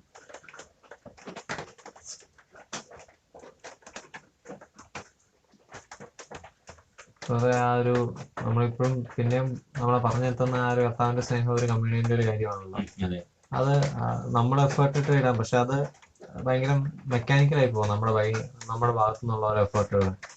അതെങ്ങനെ നമുക്കൊന്ന് ഭയങ്കര ലൈവായിട്ടോ അല്ലെങ്കിൽ ഒരു ജീവനോടുകൂടി ഒന്ന് ചെയ്യാനായിട്ട് സ്റ്റാർട്ട് ചെയ്യാനൊക്കെ പറ്റുക? അത് നമുക്ക് ഈ സ്നേഹാനുഭവത്തിൽ തന്നെ നമ്മുടെ ഈശോയുടെ നിലനിർത്തി നമുക്ക് കാണും. അത് ഈശോ തന്നെ തരുന്ന ഒരെണ്ണമാണല്ലോ, ഉണ്ടല്ലോ സ്വാഭാവികമായിട്ടേ. അത് നമ്മളെ അതിനെ പരിപാലിച്ച് നമ്മൾ കൊണ്ടുപോയിക്കൊണ്ടിരുന്നാൽ മതി. ഒരു സ്നേഹത്തിലേ എപ്പോഴും അത് ആ ഒരു വലിയൊരു സ്നേഹത്തിന്റെ ഒരു ഇതില് നമ്മൾ നിലനിന്ന് അങ്ങ് പോകണം. ഞാൻ ചിലപ്പോൾ ഈശോയുടെ നമ്മൾ ഈശോയാണ് ഞാനങ്ങനെ സ്നേഹിക്കുന്നത് പറയുകയായിരിക്കും. നമ്മുടെ നിലപാടുകൾ മുഴുവൻ ഈശോയ്ക്ക് വേണ്ടി എടുത്തുകൊണ്ടുള്ളതായിരിക്കും, സുവിശേഷത്തിന് വേണ്ടി. നമ്മുടെ ആന്തരിക നിലപാടുകളെ, നമ്മുടെ മനസ്സാക്ഷി ഏറ്റവും കൂടുതൽ നമ്മൾ ദൈവവും നമ്മളും ഏറ്റവും കൂടുതൽ ദൈവം നോക്കുന്നത് ബാക്കി ഒരിടത്തോട്ടുമല്ല, നമ്മുടെ മനസ്സാക്ഷിയിലോട്ടാണ് നോക്കുന്നത്. ഹെബ്രായലേഖനമൊക്കെ പറയുന്നത് ഈശോയുടെ രക്തം നമ്മുടെ ശരീരത്തിൽ ഒന്നുമല്ല പാപത്തിൽ നിന്ന് കഴിയുന്നല്ല പറയുന്നത്.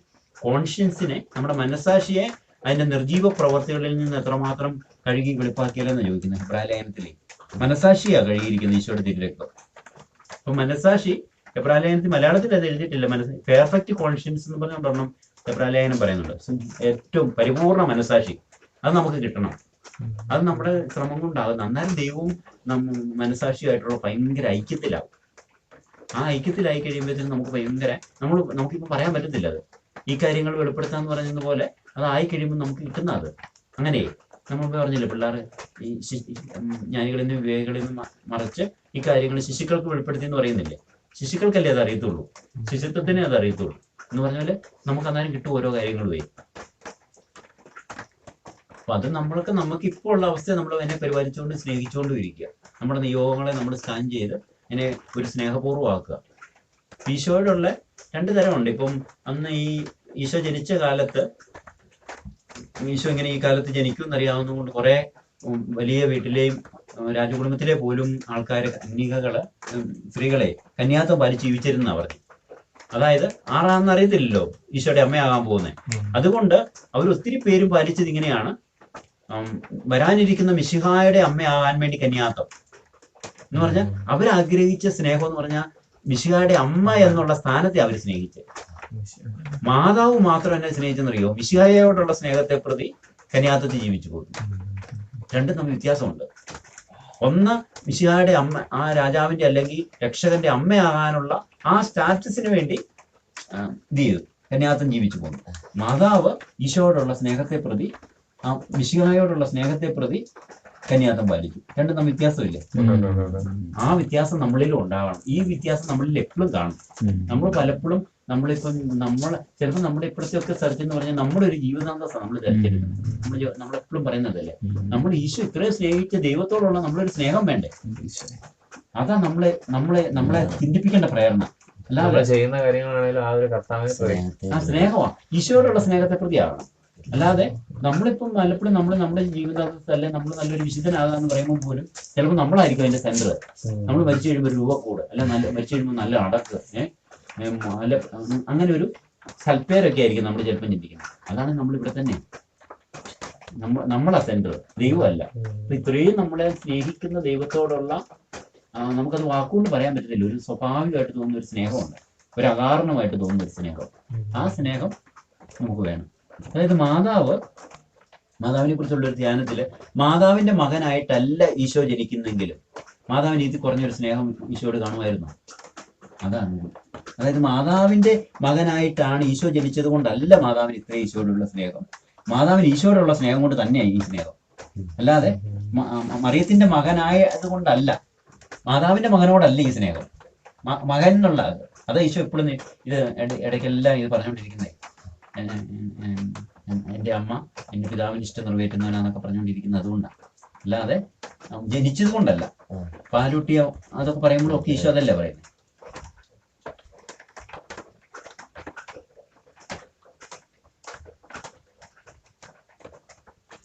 മാതാവിന്റെ എന്തോ ഈ ജപമാല പ്രാർത്ഥന ഇല്ലുമ്പോൾ നമ്മള് എങ്ങനെ ഈശോയോട് അനുരൂപപ്പെടുന്നത് എങ്ങനെയാണ്? അത് ഈ അമ്മ സഹായിക്കും നമ്മളെ? നമ്മൾ സഹായിച്ചോളൂ. അത് നല്ലപോലെ ചെല്ലണം. ഇവിടെ നമ്മുടെ കോളറമ്മന്മാർക്കൊരു ഇത് ഞങ്ങളുടെ ഇവിടെ വായിച്ചേ, ഒരു കോട്ട ജപമാല ചെല്ലുമ്പോൾ നമ്മളിങ്ങനെ ചെല്ലി തീർക്കാൻ വേണ്ടി ചെല്ലാതെ മാതാവിന്റെ ഈശോയുടെ യാത്രയെ ഒരു കണ്ടംപ്ലേറ്റീവ് ആയിട്ട് ചെല്ലണം എന്നാണ് പറയുന്നത്. ധ്യാനിച്ച് നിർത്തി ശാന്തമായിട്ട് തന്നെ പറഞ്ഞവരൊക്കെ ചെല്ലണം എന്നാണ് പറയുന്നത്. അല്ലെങ്കിൽ ഈശോ പറഞ്ഞ് ഇതിനെ ഇത് ആയിട്ട് പോകുന്ന പറഞ്ഞു കഴിഞ്ഞാൽ പ്രാർത്ഥനയിൽ അമിത ഭാഷണം പാടില്ലെന്ന് പറയല്ലേ. അമിത ഭാഷണം ആ തലത്തിലേക്ക് ആ പ്രാർത്ഥന പോകുന്ന പറഞ്ഞു. ഞാൻ പറഞ്ഞല്ലോ കേട്ടോ, വളർമ്മ മാപ്പൊക്കെ പറഞ്ഞ അപ്പൊ അങ്ങനെ വിവരണമുണ്ട്. പേടിക്കണ്ട, ചെല്ലാതിരിക്കരുത്. എന്നാലും ചെല്ലാനെ നമുക്ക് ചെല്ലനെ നിർത്താതെ ചെല്ലനെ നല്ലപോലെ ആക്കുന്നതിലാണ് കാര്യം ഇരിക്കുന്നേ. ഇത് ധ്യാനിച്ച ശരിക്കും ഒരു ഈ പറഞ്ഞ കണ്ടംപ്ലേറ്റോ ആ ഒരു ഇതിലേക്ക് കൊണ്ടുപോയി. ഈ ജയമാല പ്രാർത്ഥന ഇങ്ങനെ കേട്ടിട്ടുണ്ട്.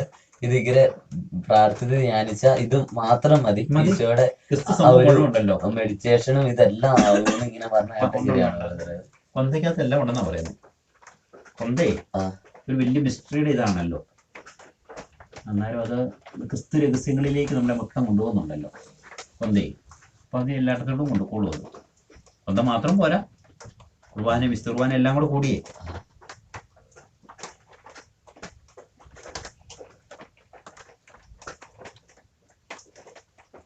നമ്മുടെ കർത്താവിനെ സ്നേഹിക്കുക എന്നുള്ളതാണ് എൻ്റെ ഒരു നമ്മുടെ ഇത് നോക്കരുത്. നമ്മുടെ ജീവിതാന്തസ്സും അതെ, നമ്മളെങ്ങനെ ഈ നമ്മുടെ ആയുസ് പൂർത്തിയാക്കാൻ വേണ്ടി നമ്മളെങ്ങനെ ഒരു നല്ല ജീവിതാന്തസ് തിരഞ്ഞെടുക്കും എന്നുള്ളത് നമ്മുടെ പ്രധാന വിഷയമാക്കരുത്.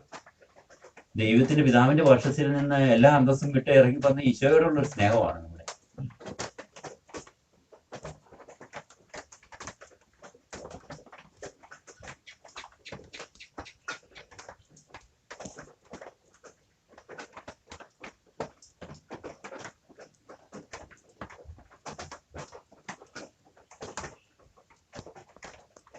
ലൈഫിനെ കുറിച്ച് നമ്മൾ യോഹന്നാൻ സുവിശേഷത്തിൽ വായിച്ചില്ല, ഞാൻ ആവർത്തിച്ച് 2 പ്രാവശ്യം.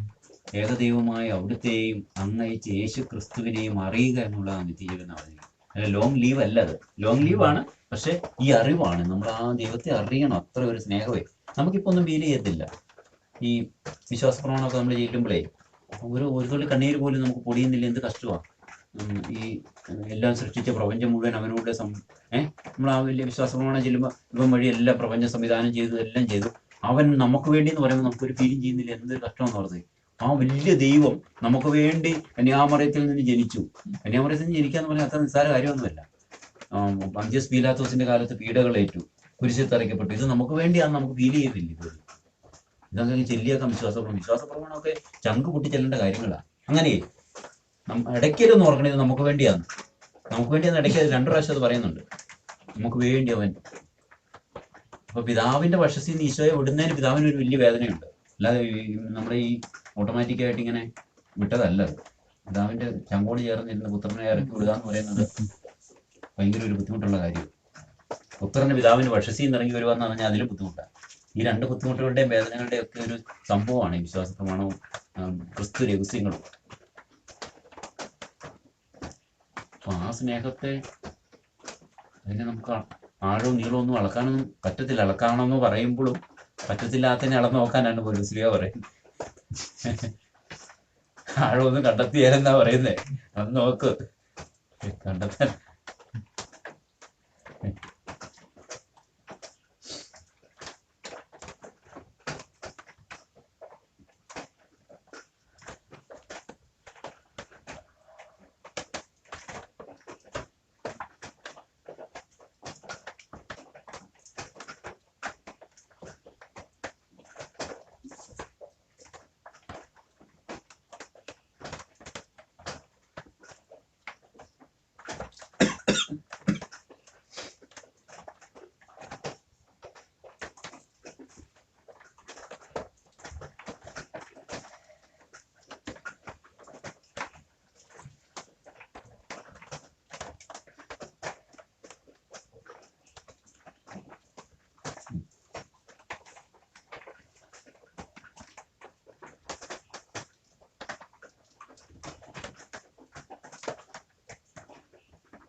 ഞാൻ പെട്ടെന്ന് പറഞ്ഞാണ് എനിക്ക് ഭയങ്കര എനിക്ക് തന്നെ ഫീൽ ആയിപ്പോയി കേട്ടോ. അല്ല നമ്മുടെ ഈശോ പിതാവിന്റെ പക്ഷത്തിൽ നിന്ന് എല്ലാ അന്തസ്സും വിട്ടല്ല ഇറങ്ങി വന്നതേ. നമ്മൾ പലപ്പോഴും നമ്മുടെ ജീവിതാന്തസ്സ് തിരഞ്ഞെടുക്കാനല്ല നമ്മുടെ മുഴുവൻ ആലോചന നമ്മുടെ എല്ലാവരും നമ്മളെ പ്രേരിപ്പിച്ചുകൊണ്ടിരിക്കുന്നത്. അത് ഞാൻ പറഞ്ഞപ്പോൾ എനിക്ക് ഭയങ്കരമായിട്ട് ഞാൻ ഓർത്തും ആലോചിച്ചും പറഞ്ഞതല്ല. ബ്രദർ ഇപ്പൊ പറഞ്ഞ മനസ്സിലായിട്ടാ. അതായത് പിതാവിന്റെ പക്ഷത്തിൽ നിന്ന് ഈശോ ഇറങ്ങി വരിക എന്ന് പറയുന്നത് ദൈവമായിട്ടുള്ള സമാനത എല്ലാം വിട്ടല്ലേ. അപ്പൊ അത് ദൈവത്തിന്റെ അന്തസ്സുകൾ വിട്ടാണല്ലോ ദൈവം ഇറങ്ങുന്നത് നമുക്ക് വേണ്ടി. അപ്പൊ നമ്മൾ പലപ്പോഴും നമ്മൾ ആലോചിക്കുന്നത് നമ്മുടെ ജീവിതാന്തസ്സ് തിരഞ്ഞെടുക്കാനല്ലേ.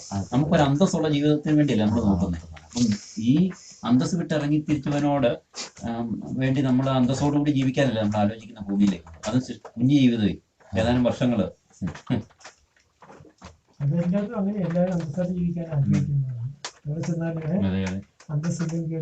ഭയങ്കരമായിട്ട് എനിക്ക് പറഞ്ഞപ്പോ എനിക്ക് പറയാൻ പറ്റത്തില്ലാതായി പോയിരിക്കും. ഞാൻ ആദ്യമായിട്ട് അങ്ങനെ ചിന്തിക്കുന്നു പോലും കേട്ടോ.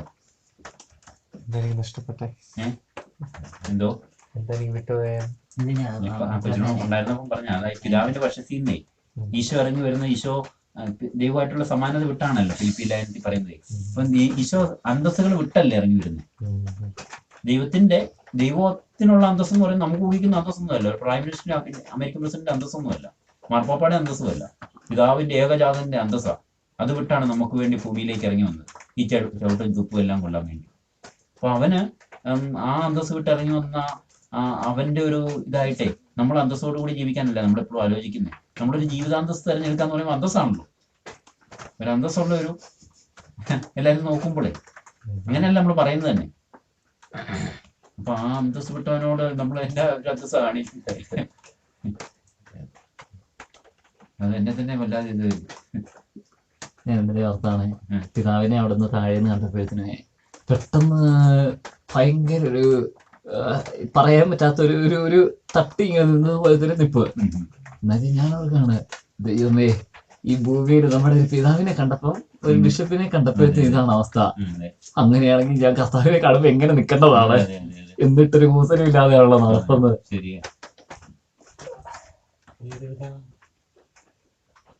ഒരിക്കൽ പിതാവ് ഇന്നലെ വന്നായിരുന്നു. ശിശുത്വം പറഞ്ഞു പോയി, ഞങ്ങൾ വന്നത് ഇതൊക്കെ പറയേണ്ടതായിരുന്നു. സ്വാമിക്ക് പിതാവ്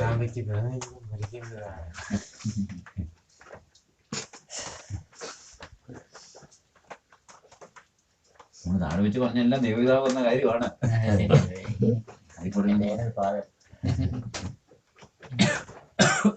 അതിനു മുമ്പിൽ ഒന്നും അല്ല കേട്ടോ.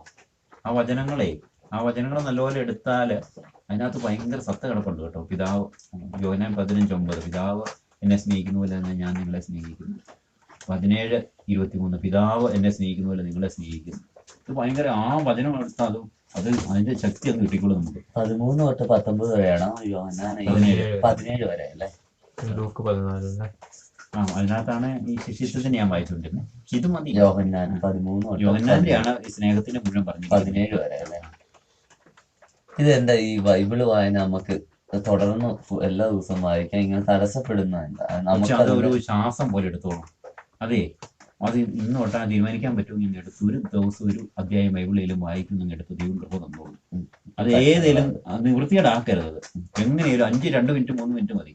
അങ്ങനെ വായിച്ച ഭയങ്കര അഭിഷേകം കിട്ടും. ശരിക്കും ഒരു വചനം പോലും കാണാൻ സാരമില്ല. വചനം ഒന്നും അറിയാം, വായിക്കൂല. എനിക്കും വചനം വായിച്ച ഭയങ്കര എങ്ങനെ വായിക്കുന്നു എങ്ങനെ നമ്മള് വായിക്കേണ്ടത്? വചനം വായിക്കുമ്പോ ബ്രദർ പറഞ്ഞ മനസ്സിലായി എങ്ങനെ വായിക്കാൻ പോകുന്നതെന്ന് ചോദിക്കുക. ഒരു ആദ്യ അധ്യായം തൊട്ട്, അതായത് ഇന്ന് തീരുമാനം നിർബന്ധിക്കുന്നില്ല. പക്ഷെ നമ്മൾ എടുക്കുക, എന്നിട്ട് നമ്മൾ തീരുമാനം എടുക്കേണ്ട ഇതാണ്. ഏതേലും രീതിയിൽ ഞാനത് ഇപ്പൊ നമുക്ക് അതുപോലെ വയ്യാത്ത ദിവസം പോലെ നമ്മൾ എക്സ്ക്യൂസ് ചെയ്യേണ്ട. കാരണം അങ്ങനെ വായിച്ചു കഴിഞ്ഞാൽ പിന്നെ അതുപോലെ വയ്യാത്ത ദിവസം വരണമെന്നില്ല. നമ്മൾ അങ്ങനെ ഇനി എന്നാൽ തന്നെ നമുക്ക് ആരും കൊണ്ടേലും വായിച്ച് കേൾപ്പിക്കാം. അത് ചിന്തിക്കണ്ട. ഇപ്പം വചനം ഉൽപ്പത്തി തൊട്ട് 1 അധ്യായം തൊട്ട് അങ്ങെടുത്ത് വായിക്കാൻ തുടങ്ങും. ഒരു ദിവസം ഒരു അധ്യായം വായിച്ചാൽ മതി. വേറെ വായിച്ചു, വേറെ ഒരെണ്ണം കൂടുതൽ വായിക്കുന്നുണ്ടെ വായിച്ചു. പക്ഷെ ഉൽപ്പത്തി 1 തൊട്ട് അങ്ങ് ഓരോ ദിവസവും ഓരോ അധ്യായം വായിച്ച് ഏറ്റവും കുറഞ്ഞത് അത് ആ ഒരു വായനയിൽ 2 അധ്യായം വായിക്കണ്ട.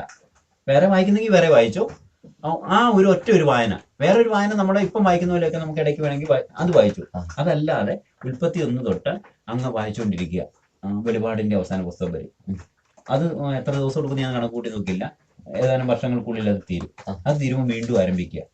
ഇത് അങ്ങനെ തുടർന്നുകൊണ്ടിരിക്കുക വചനം വായന. പക്ഷെ ഇടയ്ക്ക് നമുക്ക് വേറെ ഭാഗത്തുനിന്ന് എടുത്ത് വായിക്കുകയോ ഒരു ദിവസം അരമണിക്കൂർ വായിക്കുകയോ ഒക്കെ ചെയ്യുന്നത് അത് വേറെ വായിക്കണം. പക്ഷെ ഇത് ഇങ്ങനെ കൃത്യമായിട്ട് ഒരു അധ്യായം നോക്കി അതങ്ങനെ കണ്ടിന്യൂസ് ആയിട്ട് വായിച്ചുകൊണ്ടിരിക്കണം. അത് ഒരു ആവർത്തി തീരുമ്പോൾ വീണ്ടും ഇവിടെ നമ്മുടെ അവസാന ശ്വാസം വരെ അങ്ങനെ വായിച്ചുകൊണ്ടിരുന്നത് ഭയങ്കര അഭിഷേകമായിരിക്കും. ഒരു ദിവസം. പക്ഷെ കൂടുതൽ ആ വായന കൂടുതൽ എടുക്കണ്ട. ആ വായന, ഈ ഒരു വായന നമുക്ക് എന്നാൽ നമുക്ക് മൂടുണ്ട് 2 അധ്യായം വായിക്കാൻ പറഞ്ഞാൽ അത് ഉഴപ്പിപ്പോകും. പിന്നെ അത് എടുക്കരുത് അങ്ങനെ. ഈ ഒരു വായന ഇങ്ങനെ തന്നെ ഇടണം. അത് ഒരു അധ്യായം വായിച്ചാൽ മതി. ഒരു അധ്യായം ചിലപ്പോൾ 2 സെന്റൻസ്, ഒരുപാട് ചിലത് അല്ല സങ്കീർത്തനം ചിലത് 2 സെന്റൻസ് ഉള്ളൂ, അത് വായിച്ചാൽ മതി. അത് ഒരു അധ്യായം. അപ്പൊ ആ വേറെ വായന എടുത്തു നിങ്ങൾ അരമണിക്കൂർ വായിക്കുന്ന വേറൊരു വായന വേണേ അത് വേറെ ഒരെണ്ണം തുടങ്ങും. പക്ഷെ ഈ ഒരു വായന, അതായത് ഒരു ദിവസം ഒരു അധ്യായം വെച്ച് ആദ്യത്തെ പുസ്തകം തൊട്ട് ആ ക്രമത്തിൽ വായിക്കുമാണ്. ബൈബിളിൽ കിടക്കുന്ന ആ ക്രമത്തിൽ വെളിപാട് ചെല്ലുന്നു. അപ്പൊ ഒരു 2-3 വർഷം കഴിയുമ്പോഴത്തേനും അത് എത്ര 2-3 വർഷം എടുക്കുകയല്ലായിരിക്കും. അതിന് മുമ്പേ അത് തീരും. അത് തീരുമ്പോൾ വീണ്ടും തുടങ്ങുക ഉൽപ്പത്തി 1. അങ്ങനെ ഒരു അങ്ങ് വായിച്ചുകൊണ്ടേ ഇരിക്കുക ജീവിതത്തിന്റെ അവസാനം വരെ. 5 മിനിറ്റോ 2 മിനിറ്റോ ഒക്കെ എടുക്കുള്ളൂ ചില അധ്യായം വായിക്കാൻ. അത് നമുക്കത് മനസ്സിലാക്കാനൊന്നും ശ്രമിക്കണ്ട. പരിശുദ്ധാത്മാവ് നമ്മളെ മനസ്സിലാക്കിക്കോളൂ. ആ സമയത്ത് ആത്മാവ് കേട്ടോളൂ, ഇതേ ആത്മാവ് കേട്ടോളൂ. അങ്ങനെ വായിച്ചാൽ ഭയങ്കര ഇതുണ്ടാവും. ഒന്നും മനസ്സിലായില്ലെങ്കിൽ പോലും പേടിക്കണ്ട, ഒന്ന് വായിച്ചു നോക്കൂ. പിന്നെ നമ്മളിൽ ഇത് ഈശോ ഇതും ചെയ്തോളൂ. പരിശുദ്ധാത്മാവിന്റെ ഇതിന്റെ ഓദർ പരിശുദ്ധാത്മാവാ. അതുകൊണ്ട് ഈ ഓദർ നമുക്ക് പ്രേരണ കിട്ടുമ്പോൾ നമ്മളെ പഠിപ്പിച്ചോളൂ വായിച്ചു വരുമ്പോഴേ. പിന്നെ നമ്മൾ പുതിയ നിയമം വായിക്കുമ്പോഴായിരിക്കും ഇതെല്ലാം പഴയ നിയമത്തിലെ പുതിയ നിയമത്തിന്റെ നിഴലാണെന്ന് പിന്നെ മനസ്സിലാകാൻ തുടങ്ങും. ഇപ്പൊ 2ാമത്തെ വായനയിൽ അത് ചിലപ്പോൾ ഇച്ചിരി കൂടെ ക്ലാരിറ്റി വരാൻ തുടങ്ങും. പക്ഷെ ഇത് മുടക്കരുത്. അത് ഇപ്പം തീരുമാനിക്കണമെന്ന് ഞാൻ പറയുന്നില്ല. തീരുമാനിച്ച് അങ്ങനെ വായിക്കാൻ തുടങ്ങിക്കഴിഞ്ഞാൽ മുടക്കിയാൽ ചിലപ്പോൾ അത് അങ്ങനെ ഇതായി പോകരുത്, കുഴപ്പി പോകരുത്. പക്ഷെ വേറെ ഒരു ദിവസം അരമണിക്കൂറോ ഒക്കെ വായിച്ചോ. പക്ഷെ ഈ വായനയുടെ ബാക്കിയാകരുത്. ഈ വായന കണ്ടിന്യൂസ് ആയിട്ട് ഒരു അധ്യായം വെച്ച് അത് കൂടുതലും വായിക്കാതെ അതങ്ങ് തുടരണം. അത് പറഞ്ഞു വേറെ 1 മണിക്കൂറോ 2 മണിക്കൂറോ അത് അതിന്റെ തുടർച്ചയാകരുതേ. ഇതിന്റെ തുടർച്ച വേറെ തുടർച്ചയാക്കരുത്. ഇത് അതിന്റെ തന്നെ ഒരു തുടർച്ചയിൽ അങ്ങ് പോകണം. പണ്ട് ഞാൻ ഞങ്ങളുടെ ഇപ്പോഴാണെങ്കിൽ ഈ 6 പില്ലേഴ്സില് ഈശോത്തിന്റെ ഒരു പില്ലറാണ് കൂടെ. അതിന് പക്ഷെ അന്ന് അങ്ങനെയൊക്കെ കേൾക്കുന്നുണ്ടെങ്കിലും ഈ 6 പില്ലർ വേടഫോട് എന്ന് പറഞ്ഞ് ഞാൻ പറഞ്ഞ് നമ്മള് ഷെയറിങ് നടത്തുക എല്ലാം ചെയ്തിട്ടുള്ളതാണ്. ചില വചനങ്ങൾ നമ്മൾ സ്പർശിച്ചത്. പക്ഷെ അതിന്റെ ഒരു മൊത്തത്തില് സമഗ്രതയിൽ ആ വചനത്തെ നമ്മൾ സ്വീകരിക്കണം എന്നൊക്കെ പറയുമ്പം എല്ലാരും ഇങ്ങനെ സ്തംഭിച്ച് നിൽക്കുക. എങ്ങനെ സ്വീകരിക്കും, എങ്ങനെ വായിക്കും, എങ്ങനെ വേർഡ് ഓഫ് ഗോഡ് എന്നുള്ള വാക്കിൽ ഇങ്ങനെ പോയിട്ട് ഇങ്ങനെ ഭിത്തിയെ ഇടിച്ചു നിൽക്കുകയല്ലേ. അതുകൊണ്ട് നമ്മൾ പറയും ഈ ഭിത്തി ഭയങ്കര ആ എന്നാ വലിയ സംഭവമാണ് എന്ന് പറഞ്ഞിട്ട് സംഭവമായിട്ട് ഇങ്ങനെ നിൽക്കുക തട്ടി. അങ്ങനെ ഇത് ലൈറ്റ് ആവും അന്നേരമേ. പിന്നെ നമ്മൾ വായിച്ചു അരമണിക്കൂർക്കുള്ള വേറെ വായന വായിച്ചു. പക്ഷെ ഇത് കളയരുത്. ഈ തുടർച്ചയുടെ ഇങ്ങനെ നമ്മൾ ഈ വായിക്കുമ്പോൾ ഒരു ആത്മാവിന്റെ ഒഴുക്കുണ്ടല്ലേ, നമുക്ക് മനസ്സിലാകുന്നില്ലേലും ഉണ്ട്. പക്ഷേ അതായത് ദൈവവചനത്തിന്റെ ഒരു കോമൺ ഫാക്ട് എന്ന് പറയുന്നത് ഇത് ദൈവം നമ്മൾക്ക് ശ്വാസം തന്നപ്പോൾ ദൈവത്തിന്റെ ശ്വാസം നമുക്ക് കിട്ടി. നമ്മുടെ ജീവൻ തന്നപ്പോൾ ദൈവം വചനം തന്നപ്പോൾ ദൈവത്തിന്റെ ചിന്ത ചെയ്ത് മുഴുവൻ പരിശുദ്ധാത്മാവ്. ഈ വചനം എന്ന് പറയുന്നത് നമുക്ക് അത് ഓരോ കാലഘട്ടം നമ്മൾ നോക്കുമ്പോൾ വലിയ കാര്യമൊന്നും കാണിയില്ലല്ലോ. അത് ദൈവത്തിന്റെ ചിന്തയാണ്. ഇത് പരിശുദ്ധ ത്രിത്വത്തിന്റെ ഒരു ബ്രെയിൻ പറയാവുന്ന ഒരു തലമുണ്ടെങ്കിൽ ആ മൈൻഡിൽ കൂടെ കടന്നു പോയതാ ഇത്, ഈ വചനം മുഴുവൻ അല്ലേ. പരിശുദ്ധ ത്രിത്വത്തിന്റെ അങ്ങനെ കോമൺ ആയിട്ടുള്ളത് വേറെ ഒന്നും ഇല്ലല്ലോ. എല്ലാ പൂർവ്വപിതാക്കന്മാരുടെയും മൈൻഡിൽ കൂടെ കടന്നു പോയതല്ലേ ഇത്. എല്ലാ വിശുദ്ധരുടെയും മൈൻഡിൽ കൂടെ കടന്നു പോയതേ ഇത്. മാതാവിന്റെ മൈൻഡിൽ കൂടെ കടന്നു പോയതല്ലേ. എല്ലാവരുടെയും ആ കോമൺ ഫാക്ട് എന്ന് പറയുന്നത് ഒന്ന് ഓർത്ത് നോക്കി. എല്ലാം ഭയങ്കരമാണ്. ഈ വചനം മാത്രമേ ഉള്ളൂ അങ്ങനെ.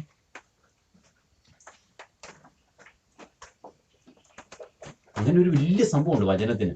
അങ്ങനെ ഒരു ദൈവത്തിന്റെ മനസ്സുമായിട്ട് ഐക്യപ്പെടുത്താനുള്ള വലിയൊരു ദൈവത്തിന്റെ മനസ്സാണല്ലോ വചനം. ദൈവത്തിന്റെ ചിന്തയല്ലേ, ദൈവത്തിന്റെ ചിന്തയാ, ദൈവത്തിന്റെ മനസ്സല്ലേ. അതുമായിട്ട് ഐക്യപ്പെടുത്തുമോ? നമുക്ക് ശ്വാസം നിന്നപ്പോൾ ദൈവത്തിന്റെ ശ്വാസമായിട്ട് ജീവനുമായിട്ടല്ല ഐക്യപ്പെടുത്തിയേ. ദൈവത്തിന്റെ വചനം തന്നപ്പോൾ നമ്മൾ വചനമായിട്ട് ഐക്യപ്പെടുത്തുന്നത്, ചിന്തയായിട്ട് ഐക്യപ്പെടുത്തുന്നത്. കണക്കും അളവാണേലും കണക്കും അളവൊക്കെ ആണെങ്കിലും അതെല്ലാം നമുക്ക് അറിയത്തില്ല. വലിയ മിസ്റ്ററികളായത് പരിശുദ്ധാത്മാവ് പറഞ്ഞിരിക്കുന്നതുകൊണ്ട് നമ്മൾ നിസ്സാരമാണെന്ന് തോന്നുന്നതും വലിയതാണ്. നമ്മൾ ചകിരിയാന്ന് പറയുന്നതും ഈ കിളുക്കലിന് ആവശ്യമാണ്. കിളുക്കാനേ അല്ല എല്ലാം നമ്മൾ വായിക്കണം. ചില ഇത് പുസ്തകങ്ങളിലാകെ ഈ ഞാൻ ദേവാലയത്തിലേക്ക് കൊണ്ടുപോയി 22 വീതം വീതി അങ്ങനെയൊക്കെ പറഞ്ഞ് എല്ലാം അതെല്ലാം വായിക്കണം. വായിക്കണം നമ്മള്. അതായത് ഇത് വായിച്ചു കഴിയുമ്പോൾ നമ്മളീ കിടക്കുന്ന ഇമാജിനേഷന്റെ ഒക്കെ ഇതുണ്ടല്ലോ, നമ്മൾ ഭയങ്കര മോശപ്പെട്ട ഇമാജിനേഷനും ഒക്കെ ആണല്ലോ കിടക്കുന്നത്, അതെല്ലാം മാഞ്ഞു പോകുന്ന കാണാൻ തുടങ്ങും. ആണല്ലേ? എല്ലാം പോകും. നമ്മളിൽ കിടക്കുന്ന മോശപ്പെട്ട ജിജ്ഞാസകള് അതൊരു ആവർത്തി വായിച്ചു കഴിഞ്ഞു. അത് കഴിയുമ്പോഴത്തേന് ഈ വചനം കയറാൻ തുടങ്ങും. ഇതെല്ലാം നമ്മുടെ ദൈവത്തിന്റെ ബ്രെയിനുമായിട്ട് അല്ലെ ദൈവത്തിന്റെ മനസ്സുമായിട്ട് നമ്മുടെ ബ്രെയിൻ ഐക്യപ്പെടാൻ തുടങ്ങും. ഒരു ദിവസം 2 ദിവസം കൊണ്ട് അതിന്റെ റിസൾട്ട് പ്രതീക്ഷിക്കരുത്. ഭയങ്കര ഇതുണ്ടാവും.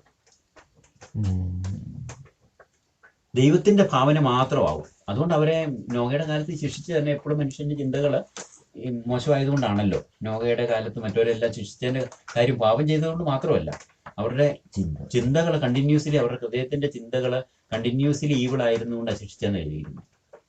അല്ല പാപം ചെയ്തുകൊണ്ട് മാത്രമല്ല, ചിന്തകളും ഭാവനകളും കണ്ടിന്യൂസ്ലി നമുക്കതല്ലേ, നമ്മൾ ഇമ്മായിരിക്കുമ്പോഴും കണ്ടിന്യൂസ്ലി ഈവിൾ ആകുന്നുണ്ടല്ലോ അറിയാതെ. അതിനെ മാറ്റാൻ ഈ വചനം എടുക്കാം. അതൊരു നിരന്തര പ്രാർത്ഥനയുടെ അവസ്ഥയതെ. ഇപ്പൊ നമ്മൾ വചനത്തിന്റെ ഇത് വരും, ഇതെല്ലാം വന്നോളും.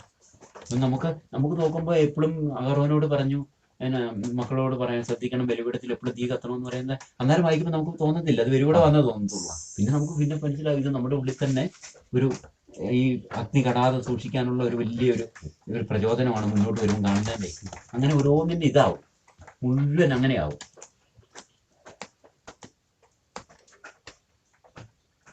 കമ്പ്യൂട്ടർ മാനുവൽ കൊടുത്ത കാര്യം എന്താ പറയാ, എങ്ങനെ വായിക്കണം എന്നുള്ളത്? കമ്പ്യൂട്ടർ മാനുവൽ കൊടുത്തിട്ട് വചനവേ അത് ഇങ്ങനെ ഇപ്പൊ നമ്മള് വചനം വായിക്കുന്നത് നമ്മൾ ചുമ്മാ ഒരു പാസീവായിട്ടല്ലേ. വചനം വായിക്കേണ്ട സീരിയസ്നെസ്സിനെ കുറിച്ച് പറയാൻ വേണ്ടി ഒരു ഉദാഹരണം ഇങ്ങനെ കിട്ടിയതാണേ. അതായത് ഒരു രാജഭരണ കാലത്താണെങ്കിൽ ഒരു കമ്പ്യൂട്ടറിന്റെ പാർട്സിൽ ഒത്തിരി കാണുമല്ലോ, 100 കണക്കിന് പാർട്സിൽ, 1000 കണക്കിന് പാർട്സിൽ കാണുമല്ലോ. ഇതെല്ലാം കൂടെ നമ്മുടെ കയ്യിലോട്ട് തരുന്നു. എന്നിട്ട് ഇത് അസംബിൾ ചെയ്യാനുള്ള അതിന്റെ മാനുവൽ എന്ന് പറയുന്നത്.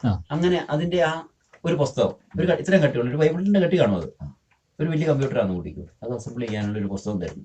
എന്നിട്ട് ഇത് പറയുന്നു 6 മാസം കൊണ്ട് ഇത് ചെയ്യാം, വായിച്ചിട്ട് 1 വർഷം എടുത്തു, ഇതുകൊണ്ട് തന്നില്ല നിന്നെ കൊന്നു കളയെന്ന് പറഞ്ഞാൽ നമ്മൾ എന്തായാലും സീരിയസ് ആയിട്ട് ഇത് വായിക്കും അല്ലേ? രാജാവ് പറയുന്നത് കോടതിയൊന്നും ഇല്ലെന്ന് ഓർത്തി, രാജാവ് 1 വർഷം കൊണ്ട് കൊടുത്തില്ലെങ്കിൽ കൊന്നു കളയും. അപ്പൊ എന്നാ സീരിയസ് ആയിരിക്കും നമ്മുടെ ആ റീഡിങ്. ഇത് അതുപോലെ സീരിയസ് ആയിട്ട് വായിച്ചാലേ നമുക്ക് തന്നിരിക്കുന്ന ഈ പാർട്സ് എല്ലാം കൂടെ അസംബിൾ ചെയ്ത് ഒരു കമ്പ്യൂട്ടർ ആക്കാൻ പറ്റും. കൊന്നുകളയെന്ന് പറഞ്ഞിരിക്കുന്നത്. ഇതുപോലെ തന്നെ നമ്മളുടെ ജീവിതത്തെ, നമ്മുടെ ഹൃദയത്തെയും നമ്മുടെ കണ്ണുകളെയും നമ്മുടെ പഞ്ചേന്ദ്രിയങ്ങളെ ഒക്കെ എങ്ങനെ ക്രമപ്പെടുത്തണം അവയോട് പറഞ്ഞിരിക്കുന്നത്. ഇത് നോക്കി നമ്മൾ ഇതിനെ ക്രമപ്പെടുത്തുക എന്നുള്ളത് ഇല്ലെങ്കിൽ ഈ 60 വർഷം അല്ലെ 100 വർഷം കഴിയുമ്പോഴത്തേനും നമ്മുടെ പീരീഡ് തീരും, നമ്മുടെ ജീവൻ ആത്മാവ് നഷ്ടപ്പെടുവല്ലേ. അത്ര സീരിയസ് ആയത് കാര്യം. അങ്ങനെ വായിച്ചാലേ നമുക്ക് ഇതിന്റെ സീരിയസ്നെസ് കിട്ടത്തുള്ളൂ. അല്ലെങ്കിൽ നമ്മൾ ഇങ്ങനെ ഇപ്പം വായിക്കുന്ന പോലെ വായിച്ചുകൊണ്ടിരിക്കും. ഇങ്ങനെ എന്തെങ്കിലും പറയാം, വായിക്കുന്ന എല്ലാവരും പറയുന്നത് വായിക്കണമെന്ന്. ഇങ്ങനെ ഇത്ര വലിയ പുസ്തകം എഴുതിയിരിക്കുന്നു. പിന്നെ വെറുതെ ഏറ്റവും വലിയൊരു വിശുദ്ധിയുടെ മേഖല നമുക്ക് എങ്ങനെയോ നമുക്കെന്ന് വെച്ച് കഴിഞ്ഞാൽ കർത്താവിന്റെ ഒരു സഹായം വേണമല്ലോ. ഈ ഫ്രാൻസിസ് പുണ്യാളിലൊക്കെ ഇതിന്റെ അകത്ത് കണ്ടിട്ടുണ്ട്. പുണ്യാളിന് പോലും സ്ഥിരം ഈ റോസ് മുള്ളില് മറ്റേ മഞ്ഞിൽ ഇങ്ങനെ മഞ്ഞേട്ട ഇങ്ങനെ ഉണ്ടാക്കി ഈ പുണ്യാളിന് ഈ ഒരു ഇതിനെ ചേർത്തില്ല. പക്ഷെ നമ്മുടെ ശരീരത്തെ ഇതിന് തന്നെ ഈ പാവത്തിന് വിട്ടുകൊടുക്കുമ്പോൾ ഈ അശുദ്ധിയുടെ മേഖല നമ്മളെ പൂർണ്ണമായിട്ട് കീഴടക്കുവാണോ? കീഴടക്കുന്നുണ്ട്. അത് നമ്മളിലേക്ക് കുറെ ഇതിന്റെ ആഴങ്ങളെ വേരുകൾ ഇറക്കുന്നുണ്ട്. അന്നേരം ഓരോന്നിനും ഓരോ വീഴ്ചകൾ ഉണ്ടാകുമ്പോഴേ വേരുകൾ ഉദ്ദേശിക്കുന്നത് അത് നമ്മൾ കുറെ പിന്നെയും കിടക്കും അതിന്റെ ഒരു റേഞ്ച്. അന്നേരെ ഇപ്പൊ നമ്മളൊരു എന്തെങ്കിലും ഒരു ചാണകമൊക്കെ പറ്റിയ പിന്നെ മണം കഴുകിയാലും മണം പിന്നെ നിൽക്കുകയല്ലേ. ഇപ്പൊ നമ്മള് കഴുകാന്ന് വെച്ചാൽ കുമ്പസാരാന്ന് കൂട്ടിക്കോ അല്ലെ എന്നാണെന്ന് കൂട്ടിക്കോ, എന്നാൽ പോലും നമ്മളിലൊരു മണം നിൽക്കുകയല്ലേ. വെളുത്തുള്ളിയൊക്കെ അങ്ങനെ ഇട്ട പാത്രത്തിൽ മണം നിൽക്കുന്നു എന്ന് പറഞ്ഞ പോലെ ഒരു മണം നമ്മൾ നിൽക്കുന്നുണ്ട് എന്ന് പറഞ്ഞ പോലെ കുറെ ഇതിന്റെ ഒരു റൂട്ട് നമ്മൾ നിന്നുകൊണ്ടേയിരിക്കും. അപ്പൊ ഞാൻ മുമ്പേ പറഞ്ഞതുപോലെ നമുക്ക് വിശുദ്ധി ദൈവം അത്രമാത്രം ആഗ്രഹിക്കുന്ന ഒരു കാര്യമായതുകൊണ്ട് നമ്മൾ ആദ്യം തന്നെ ഉണ്ടാകുന്ന ആദ്യത്തെ സൂചനയിൽ തന്നെ ഓടി മാറിക്കുക എന്നുള്ളതുള്ളൂ. ആദ്യം ഉണ്ടാകുന്ന ഒരു ചെറിയൊരു പോയിന്റിലേക്ക് വരും. ആ പോയിന്റിൽ തന്നെ ഓടി മാറിക്കൊണ്ടിരിക്കുന്നു. പാപത്തിന്റെ ആദ്യത്തെ പരിഗണന ഒരു സൂചന തരും. അത് വലിയതൊന്നും ആയിരിക്കില്ല, കുഞ്ഞു രീതിയിൽ അവനൊരു കൊണ്ടുവന്നൊരു ചൂണ്ടയിടും. ആ ചൂണ്ടയിൽ നിന്ന് തന്നെ മാറിക്കൊണ്ട് നമുക്കറിയാം നമ്മളെ വീഴിക്കാനുള്ള ഏറ്റവും ആദ്യത്തെ ചിന്ത ഏതാണ്. ആ ചിന്തയിൽ നിന്ന് മാറുമ്പോൾ തന്നെ നമ്മളിൽ നിന്ന് പിന്നെ ഇത് മൊത്തം മാറിക്കോളും. നമ്മൾ ഓടി മാറണ കിട്ടുന്ന അതിന് മാറണം. പാവത്തെയും പാവ സാഹചര്യങ്ങളെ നീ വെറുത്ത് ഉപേക്ഷിക്കുന്നതെന്ന് നമ്മളോട് മാമോദീസായി ചോദിക്കുന്നു. ബോധപൂർവ്വം അല്ല മറുപടി പറഞ്ഞെങ്കിലും പാവ സാഹചര്യങ്ങളെ നിന്ന് ഓടിപ്പോണം എന്നുള്ളതാണ്. അപ്പൊ നമ്മൾ ഓരോ ദിവസം ഓടി മാറുന്ന അനുസരിച്ച് നമുക്ക് അത് നിയന്ത്രിക്കാൻ കുറച്ച് കാര്യം നമുക്ക് അത് കഴിയുമ്പോൾ ദൈവം നമുക്ക് സൗഖ്യം തരും. ഞാൻ മുമ്പേ താഴെ വെച്ച് പറഞ്ഞില്ലേ, നമുക്ക് സൗഖ്യം തരും. എന്നാൽ ഇതൊക്കെ നമുക്കൊരു ഇതായിട്ട് മാറും. ഇത് പിശാചു ഈ വികാരങ്ങളും ഇതെല്ലാം കൂടെ കൊണ്ടുവന്നിട്ടാണ് നമുക്ക് ഈ ജഡികതയോട് ഇത്രയും ഇതുണ്ടാക്കുന്നത്. അല്ലെങ്കിൽ ആലോചിച്ച് നോക്കി എന്തെങ്കിലും കാര്യമുണ്ടോ? ഒരു ബുദ്ധിമുട്ട് ആലോചിച്ച് നോക്കിയാൽ ഏറ്റവും നീചമായ ഒരു കാര്യമല്ലേ അല്ലേ? ഏറ്റവും ഡയറക്റ്റ് തിങ്ങിയ ഓരോന്നും. പക്ഷെ നമ്മളിത് ആ ഒരു ജഡികയുടെ മേഖല പ്രവേശിക്കുമ്പോഴല്ലേ ഇത് ഭയങ്കര ആകർഷണം ഇതെല്ലാം കൂടെ തോന്നുന്നത്. അല്ലെങ്കിൽ എന്നെ മോശപ്പെട്ട കാര്യമാണെന്ന് ഓർത്ത് നോക്കി. മോശപ്പെട്ടെന്ന് പറഞ്ഞാൽ അതിന്റെ വസ്തുനിഷ്ഠമായിട്ട് തന്നെ ഓർത്ത് തന്നെ ഒരു വൃത്തികെട്ട കാര്യമല്ലേ ഓരോ കാര്യങ്ങളും വൃത്തികെട്ടത് അങ്ങനെ തന്നെ. പക്ഷെ നമ്മളിതിനെ ഭയങ്കരമായിട്ട് നമ്മളെന്നാ പൊട്ടനാക്കുക വിശ്വാസം നമ്മുടെ ജഡികതയെല്ലാം കൂടെ. പക്ഷെ ദൈവം ഇത് വെച്ചിരിക്കുന്നതാണ് ഒരു ഇങ്ങനെ വംശപരമ്പരയുടെ നിലനിൽപ്പിന് വേണ്ടി ഇത് ദൈവം വെച്ചിട്ട് കാണും. പക്ഷെ അല്ലെങ്കിൽ നമ്മളൊന്ന് ഓർത്ത് നോക്കി നമ്മൾ എന്നാ പൊട്ടനാകുന്നതെന്ന് അല്ലേ? നമ്മൾ ഇത്രയും വലിയ ബുദ്ധിയും ബോധമുള്ള മനുഷ്യനെ ഓരോ കുഞ്ഞു കാര്യങ്ങൾക്ക് വേണ്ടി എന്നാ പൊട്ടനാക്കുന്നതെന്ന് ഓർത്ത് നോക്കി അല്ലേ? നമ്മളതിന് ഓരോ അവസ്ഥയെടുത്ത് ധ്യാനിച്ചാൽ മതി. വലിയ കാര്യം ഉള്ളതാണ്. ഇതിനെ പർവ്വതീകരിച്ച് ഇതിനെ ഭയങ്കര ഒരു ഇതായിട്ടേ ഓരോന്ന് കൊണ്ടുവന്ന് നമ്മളെ അങ്ങ് പൊട്ടനാക്കുമല്ലേ? എന്നാ പൊട്ടനാ നമ്മളാകുന്നേ? വിശ്വാസം നമ്മുടെ വീക്ക്നെസ് എന്നാണ് കൃത്യമായിട്ട് അറിയാം. നമ്മളെന്നാലും അങ്ങനത്തെ സാഹചര്യം നമ്മൾ ഈ പിശാച് നമ്മളെ ആ സാഹചര്യത്തോട് കൊണ്ടുവന്ന നമ്മളത് ഓടിക്കണം അല്ലേ? പാമ്പിൽ നിന്ന് പോലെയല്ലേ പഴയ ദിവസം പറഞ്ഞിരിക്കുന്നത്? പാമ്പിനെ തിരിഞ്ഞു നോക്കി കടിക്കുന്ന പാമ്പിനെ ആരെയും തിരിഞ്ഞിരിക്കുമോ? അതായത് ഈ പ്രലോഭനത്തെ ഞാനിക്ക് ഇങ്ങനെ ഒരു അനുഭവത്തിൽ ഇങ്ങനെ കിട്ടുന്ന നമ്മുടെ കയ്യിലോ കാലയിലോ ഒരു ഉറുമ്പ് കയറിയപ്പോൾ വെച്ച് പെട്ടെന്ന് ഊത്ത് കളിയല്ലേ? ഉറുമ്പ് കൊള്ളു ശരീരത്തിൽ വരുമ്പോ. നമ്മൾ പാവം എന്ന് പറയുന്നത് പ്രലോഭനം എന്ന് പറയുന്നത് പിശാച് ഈ തേളും പാമ്പുവാ. ഇതിന് നമ്മൾ മനസ്സിലെത്തുന്നതാണ് നമ്മൾ വെച്ചോണ്ടിരിക്കുന്നത് അല്ലേ? അന്നേരം എടുത്ത് വലിച്ചെറിയണ്ടേ അല്ലേ? ഒരു ഉറുമ്പ് കയറുമ്പോഴേ നമ്മൾ അന്നേരം ഇങ്ങനെ പെട്ടെന്ന് തൂത്ത് കളയുക. പക്ഷെ പാമ്പിനെയും തേളിനെയും ഒക്കെ നമ്മളെ ഉള്ളി വെച്ചോണ്ടിരിക്കുക ആത്മാവില്. ഇരിക്കടാ നീ കൊത്തല് ഇവിടെ ഇരുന്നോ കൊത്തല്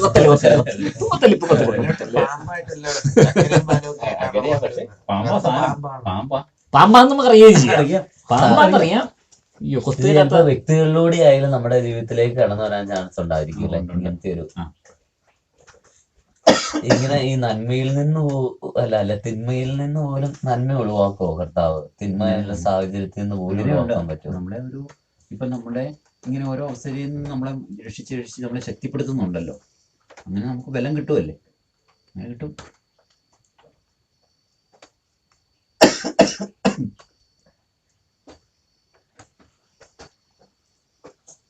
ശരിക്കും ഇങ്ങനെ നമ്മള് ഓരോ പ്രാവശ്യം പ്രലോഭനത്തെ തടുത്ത് നമുക്ക് ശരിക്കും നമ്മുടെ ആത്മാവിന് ശേഷിയും ശക്തിയും കൂടുക ചെയ്യുന്നത് അല്ലേ? പിന്നെ അല്ലാതെ ഇതിനെ ഇടിച്ച് നമ്മൾ തളർന്നു പോവല്ല അല്ലേ? ശക്തി കൂടുക നമുക്ക് അല്ലേ? ശക്തി കൂടും.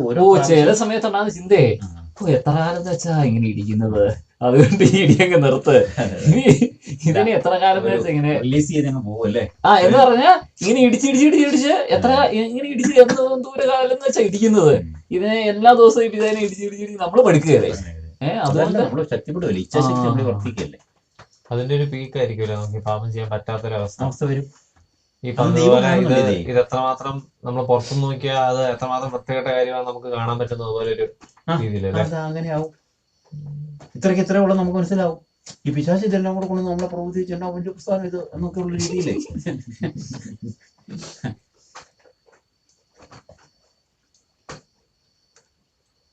അവൻ അത് കഴിഞ്ഞ പാവത്തിൽ നമ്മൾ വീണ്ടും കഴിയുമ്പോൾ നമ്മൾ ഭയങ്കര നിരാശയിലേക്കോ അവൻ സന്തോഷിച്ച് അവൻ പോവുകയും ചെയ്യും. ഒന്നുമില്ല, നഷ്ടബോധം കുറ്റബോധവും മാത്രം അവസാനം. ഒരു ഭാവത്തിൽ എടുത്ത് നോക്കി നഷ്ടബോധം കുറ്റബോധം അല്ലാതെ ആർക്കെങ്കിലും സാറ്റിസ്ഫാക്ഷൻ തോന്നുന്നു? അതിന് കിട്ടുന്ന ഒരു സന്തോഷം കുറച്ച് നേരത്തേക്കല്ലേ? അതൊരു വഞ്ചനയാ. അതൊരു നമ്മളെ തന്നെ നമ്മൾ വഞ്ചിക്കുക, പരസ്യം കാണിക്കുകയല്ലേ?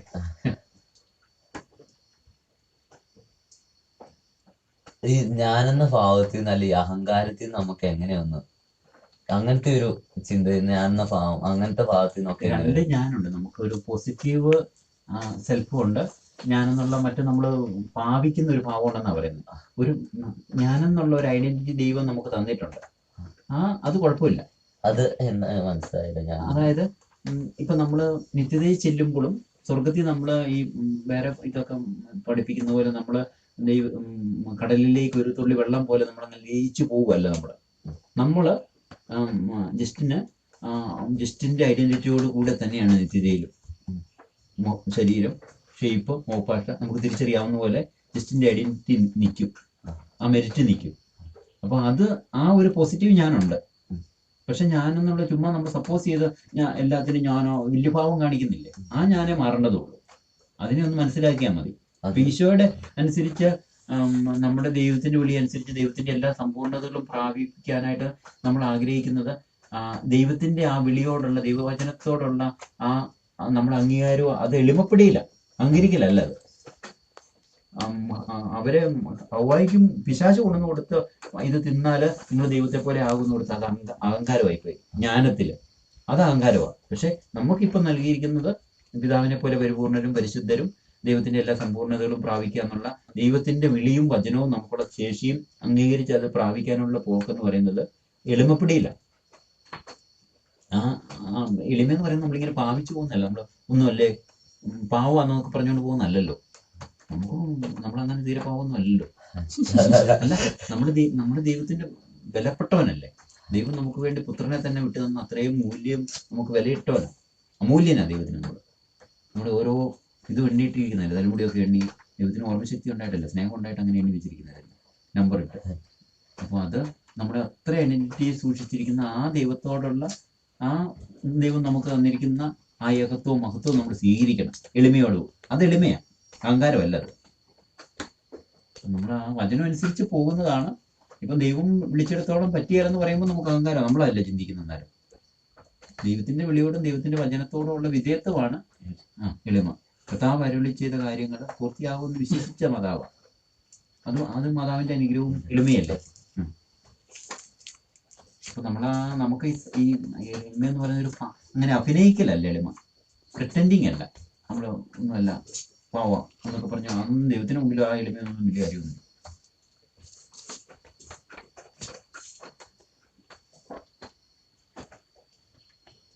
ദൈവവചനത്തോടുള്ള വലിയ വിധേയത്വവും സമർപ്പണത്തിലും എളിമ കിടക്കുന്നേ. വിശ്വാസ പ്രമാണമൊക്കെ നമ്മുടെ എളിമയുടെ തലവ. അത് വിശ്വസിക്കുമ്പോഴാണ് നമ്മളെ ശരിക്കും എളിമ ഉണ്ടാകുന്നത്.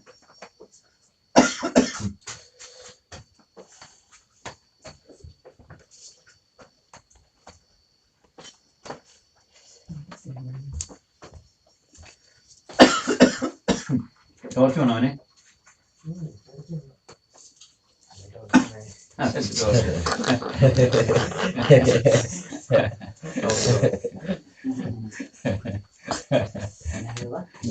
വിളിച്ചോണ്ടെന്ന് പറയും, പക്ഷേ അല്ലേ ടോർച്ച്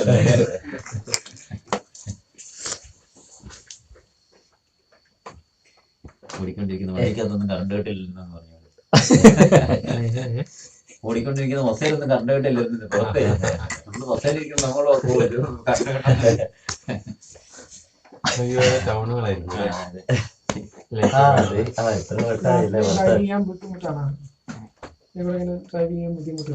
സമയം എത്രയായി കിട്ടി? 6:30 ആയതുള്ളൂ.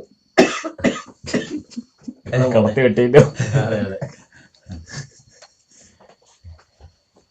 ഇളച്ചോണി വെന്തോ? 60 വർഷം കഴിയുമ്പോഴത്തേനും രാജാ കമ്പ്യൂട്ടർ ഉണ്ടാക്കാൻ പറയുകയും കൊല്ലുകയും ചെയ്യുന്നത് കൊണ്ട് ഇച്ചിരി സ്വരം എടുത്തിട്ടുണ്ടേ. പുറത്തുവിടണ്ട, എടുത്തോട്ടെ. എടുത്തോട്ടെന്നോ? എടുത്തു. എടുത്തു.